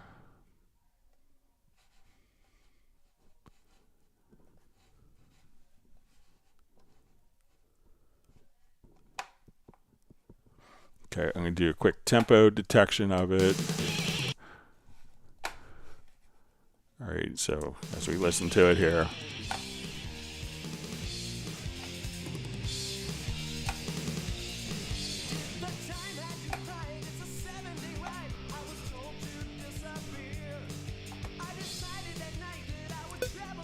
All right, so we have no real. So let's do our tempo detection, just so we have.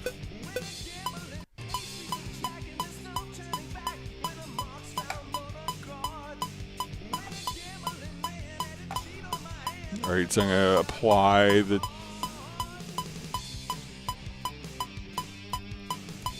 All right, so I'm going to say set definition from tempo.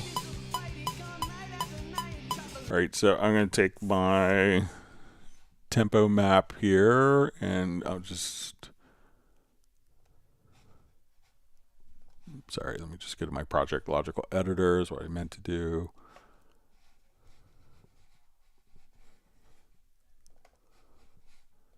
And since we have tempo changes, I want to say our media type is equal to tempo, and we're going to transform. And let's trim. I think we want to divide by 2. And now as we do this,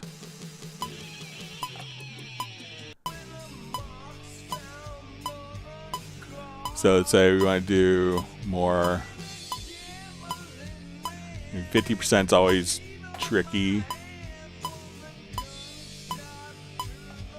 So you could try, let's try some of the.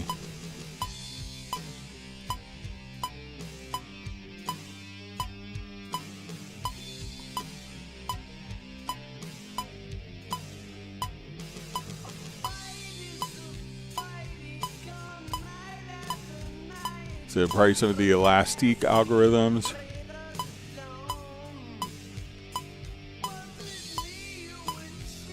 We'll try formant time.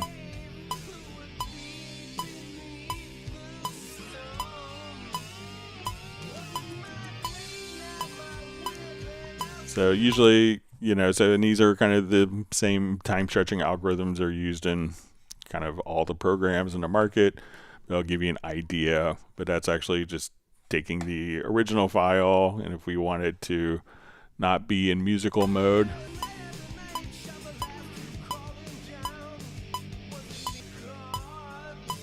and half tempo. So, but you could experiment, and different songs may sound better with different algorithms, but you could just try to experiment with that.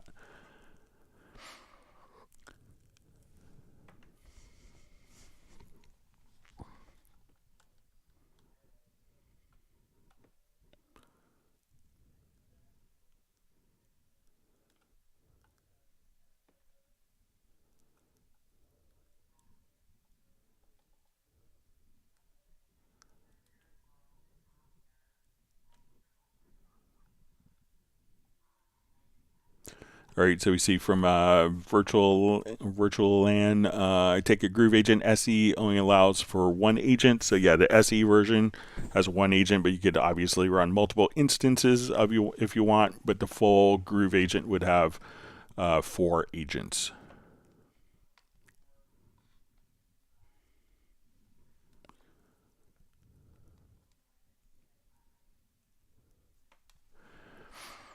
All right, so we see Bob S. just says, I upgraded to Absolute, yet I do not see my percussion agent, only see the percussion agent in styles. Thanks. Yeah, I'm sorry, I meant to email you back about that. And if you want, I'd be happy to do a quick remote access, but let's take a look, see if it shows up. And thanks for sending the pictures. Let's come over here to the media bay and see if we have the percussion agent is a separate.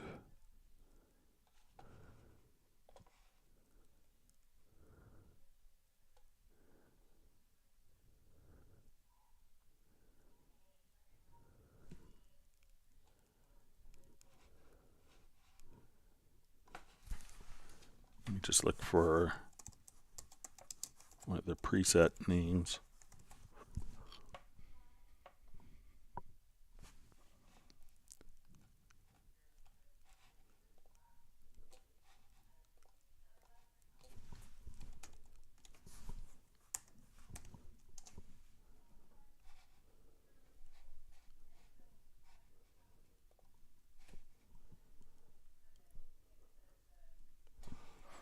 All right, and let me see which.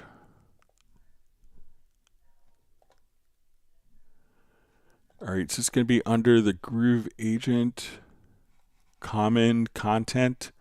So look, Bob, to see if we actually, if you see under here, so say if I uncheck this and cancel that, but make sure that under Groove Agent common content, you can see kind of the percussion kits here. Let's see if there are samples. But make sure that you have like the percussion kits here. So it's going to be Groove Agent common content. You'll see audio files. And this should be all of the samples that are used in your percussion agent. And make sure that this is checked in Media Bay. So if you go to F5 and go to Media Bay, so it would be under VST Sound. Go to Groove Agent Common Content. Let me clear my throat. Groove Agent Common Content, and then audio files, percussion kits, and make sure all of these are checked.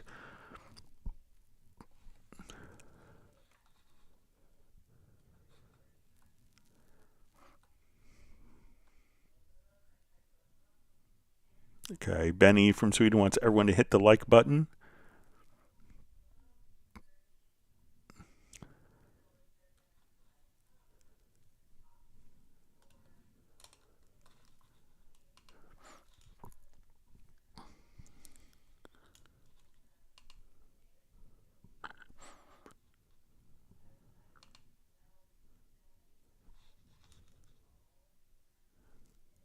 All right, so see, Jazz Dude wants me to the free HALion Sonic stuff to show that to people. So always make sure you get that.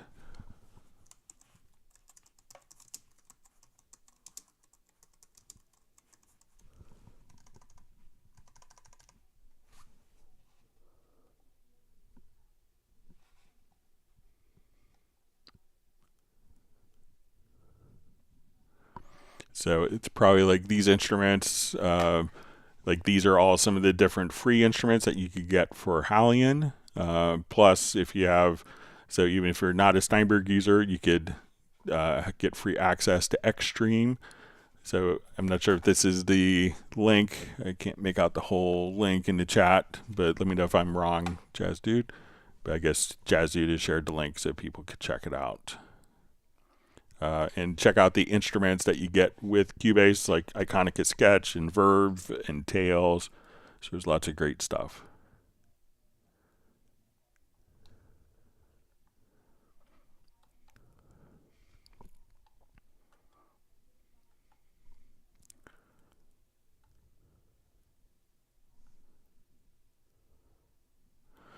All right, so we see from, I think it's maybe Twisted TV, I have a huge problem editing regions of a WAV file for a kick. When I grab the right sidebar to shrink it fit in 1/4 of the bar, it won't let me, even though the quantize is set properly.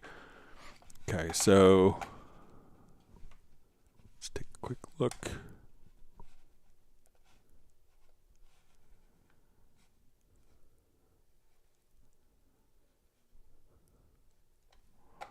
Okay, so it could be that maybe you just have to turn snap off. So let's say if I'm here,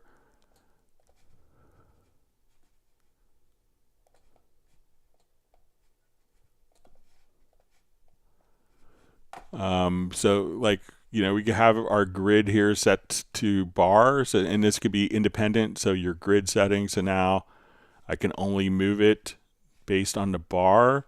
And if I have this setting set to beat, then I can move based on the beat.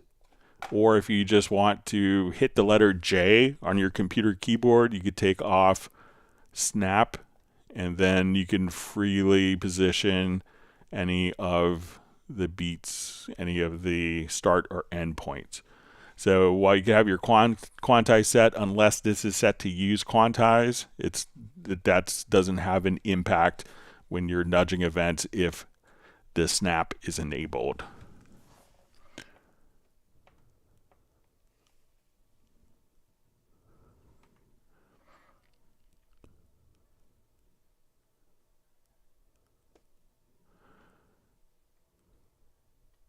All right, so we see, I wish I could read Cyrillic, sorry. Please remind me which combination to scroll in the project while it's playing. So let's say if we're playing here, let me just,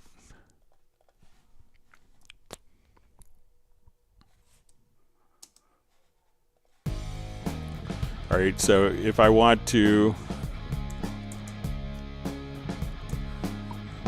so here, if I want to scroll up and down, I can use the mouse scroll wheel. If I want the shift key and use the mouse scroll wheel, we could zoom kind of in time, so horizontally.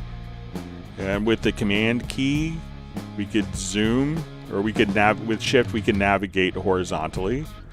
With the control or command key, we could zoom in, and control or command with shift, we could zoom vertically. Just control or command, zoom horizontally, and navigate just using the shift key. So it gives you a lot of control.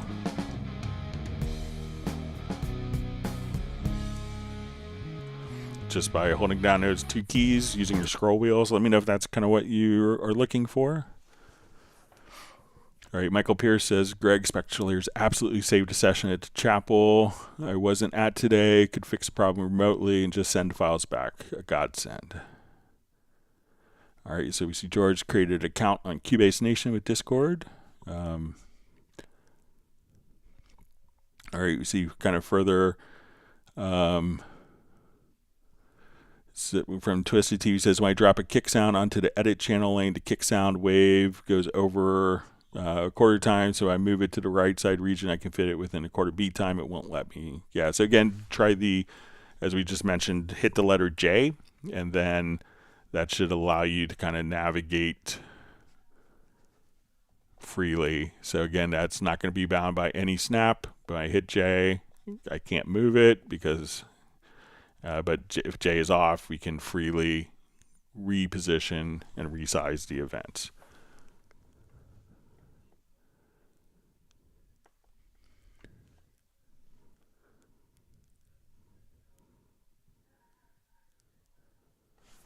All right, see Twisted TV's happy he won't lose his Cubase 13 license if he jumps up to Nuendo 13. See Spaces Waters just says, thank you so much for answering Cubase and Nuendo crossgrade. Your live streams are amazing. Thanks so much. Glad to be able to help.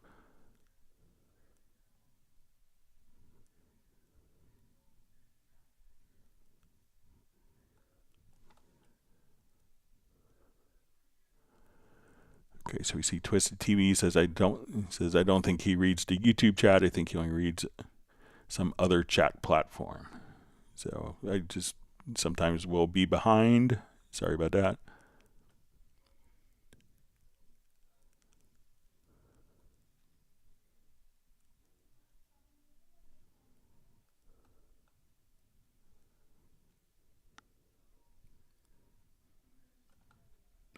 Okay. See, YPE says, did the UR series change since I bought mine in 2018? So there is a UR C that was added, I think, 2020, and that went from the USB, I think it's the A or B, that went to like a USB-C and added DSP in all versions of the URC models.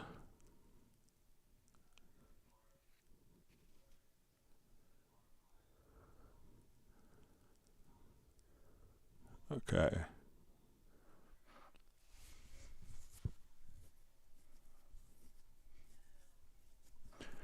Yeah, and we see Twisted TVs just says, for some odd reason that doesn't work for me. I took the quantize off and I even changed it to beat as well.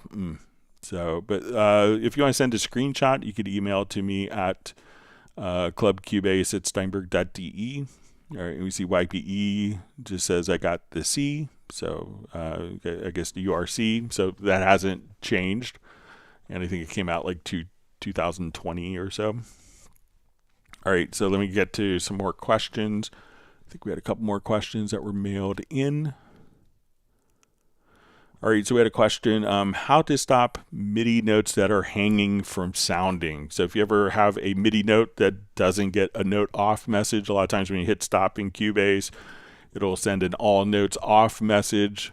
And sometimes some hardware devices may miss that. So if you have a MIDI note that is hanging, go to your MIDI menu and just click on reset, and that will send a MIDI notes off message.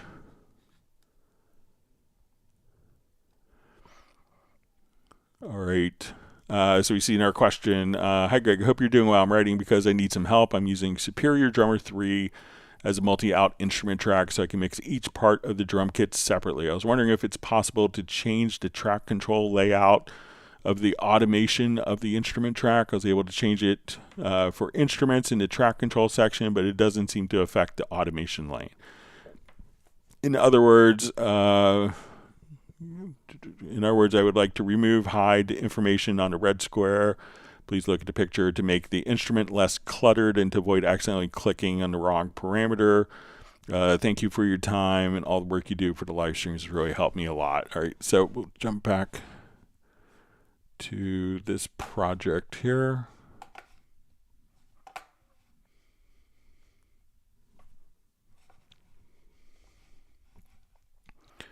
All right, and we'll come over to, let's say we have our multi editing here. So let's say, okay, so we have our Groove Agent multi-out. So when we open up, let's say, our multiple outputs here. So, and we look at our, and this will be the same, I think, for a Superior drummer, that we would see all of our kind of our synth channels here, and we could see our automation for each of these kind of just laid out for us. So I don't think that there's a way, like a lot of times when we come to many of the tracks, like if we have a folder track, or let's say an audio track, that we could right click and go to the track control settings, and we could pick and choose exactly which particular folders, which particular icons are here. But I think when we go to the return channels, that I don't think that is user assignable, unfortunately. So I don't see a way to change that. And it happens in some tracks, like tempo tracks, for instance, we can't rearrange. But so I think that that's going to be fixed. But a lot of times when we're doing this, you could control, I think that most people would leave that, like if we were writing automation, I think most people would do it from the mix console. And then if you needed to edit, then you would be kind of tweaking the automation here. But, a lot of times people don't necessarily jump to, to these parameters when you're doing automation data. So unfortunately, I'll pass it along to the development team, but I haven't found a way to be able to kind of adjust the track control settings there, unfortunately.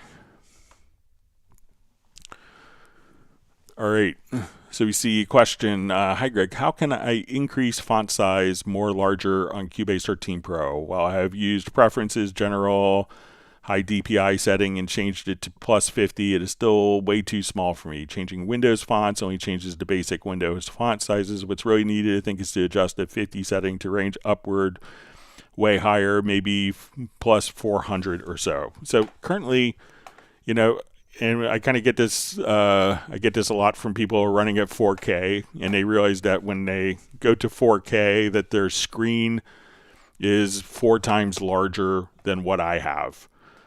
So many people will scale because when they look at their screen, they're like, oh, everything is so small, I can't read anything.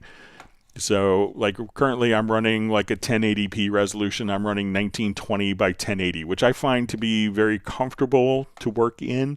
I think the fonts, when I look at it on my screen, are all kind of, the text is very readable. I have vision issues myself, if I had a cornea transplant, and I have like multiple conditions on my eyes for my vision. So I'm like really understanding of people with like vision issues because that's me. But I find this, but check to see what actual display resolution you're running. So try 1920 by 1080 if everything is too small. So, you could be running like a screen 4 times this big, and you're telling Cubase to do that. So if you want it to be 400%, instead of running it at 4 times the resolution, which is 4K, try just, in your Windows system, try just to set your Windows display to be at 1920 by 1080 resolution and see if that works for you. But if you're telling your display to, telling your computer to display at 4K and Cubase is displaying at 4K, it's doing what it's supposed to be doing, and you can scale it as you mentioned, but maybe it's more of an issue with just your overall Windows scaling. So you could scale the application, and you could also scale Windows as well. So so just be aware of that. And if you let us know what the exact resolution you're running is, or send a screenshot, I'd be happy to take a look at it for you.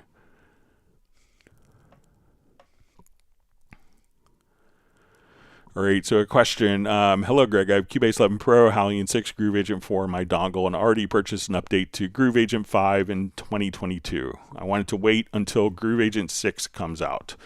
Now, there are rumors that it will be released soon, November 7th. My questions are, so has the grace period already started? And if, how can I update so that I can have Groove Agent 5 on the dongle and also use Groove Agent 6 at the same time, or will Groove Agent 5 be deleted from the dongle? So I don't think that there is an imminent release of Groove Agent 6. I haven't heard that. If there is something around the corner, I may not tell you, but I may give you kind of an illusion or a hint. So I don't think that we'll see a Groove Agent 6 in the time frame that the rumors you're hearing indicate. So I would go ahead and if you want it, so I would migrate your Groove Agent 5 license can stay on the dongle. But next year when the e-licenser service is shut off, you won't be able to update that. So I would migrate your Groove Agent 5 to Steinberg licensing unless you specifically need it on the dongle. So I don't think that you're within a grace period or a grace period will be starting imminently, along those lines. So I would say that maybe your rumors aren't so accurate. All right, and last time we had just a question about opening up like an event and seeing the automation lane, so kind of blowing the event up and seeing the automation, and maybe my macro didn't work well. So I'm going to select the track and the event here. So, and let's go to the macro I made. I couldn't find a macro I made last time, so I just redid it. It's only 2 steps, so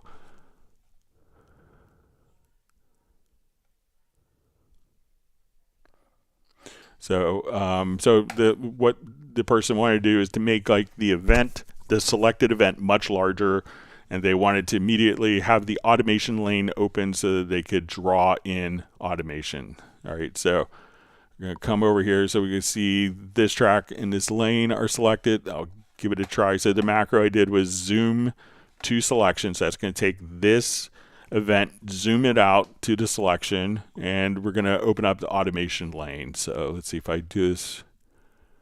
All right, now let's look for the automation lane, see if it was opened.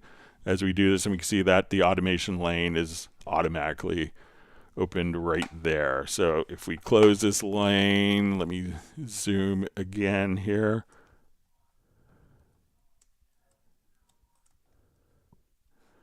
So again, select that event. We'll run this macro. The event will get larger. The automation lane automatically opens up. So again, you're going to zoom to selection, automation. From that, show automation, and that should open up the particular macro and do the function for you. All right. So we see we had 1,255 people join the live stream today. Thanks. Let's go ahead and see if we get a couple more questions in.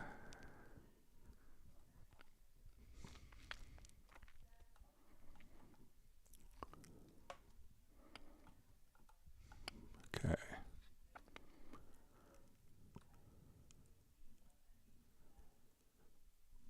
All right, so we have a question. Does Cubase fully adaptive for Apple Silicon Ultra processors? Does Cubase use all the cores? So yes, it does. It uses all the performance and efficiency cores. So no problem.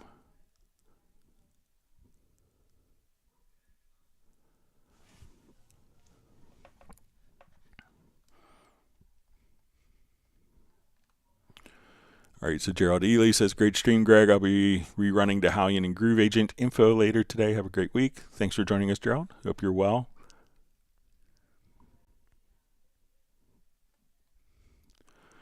All right, so we see YPE asks, what would be an upgrade to UR22C with DSP? So if you're not in America, some reason we don't have it in America, but there is a UR816C that gives you 8 mic pre's with another 8 channels of ADAT light pipe.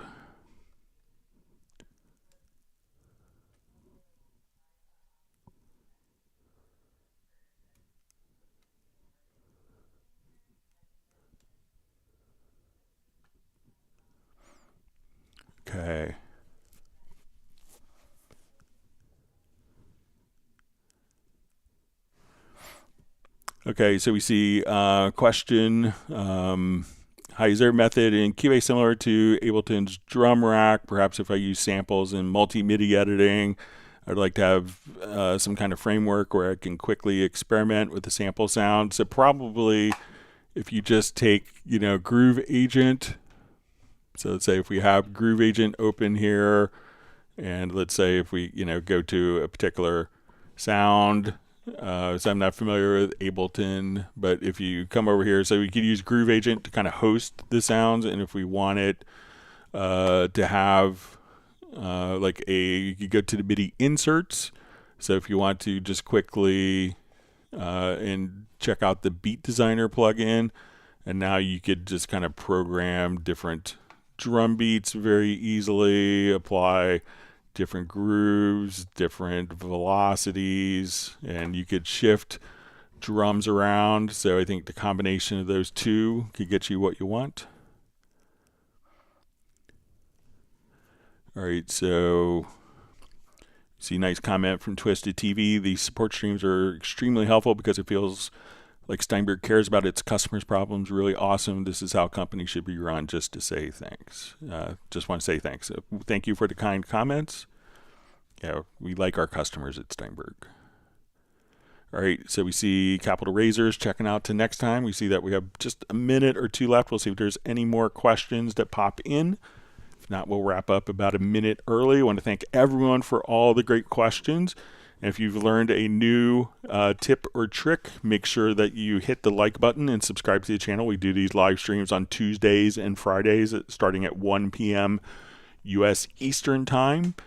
And if you have questions that you want to submit in advance, you could send them to clubcubase@steinberg.de. I want to thank everyone for taking part of your morning, evening, afternoon to learn more about Steinberg products. I appreciate such a wonderful community that we have.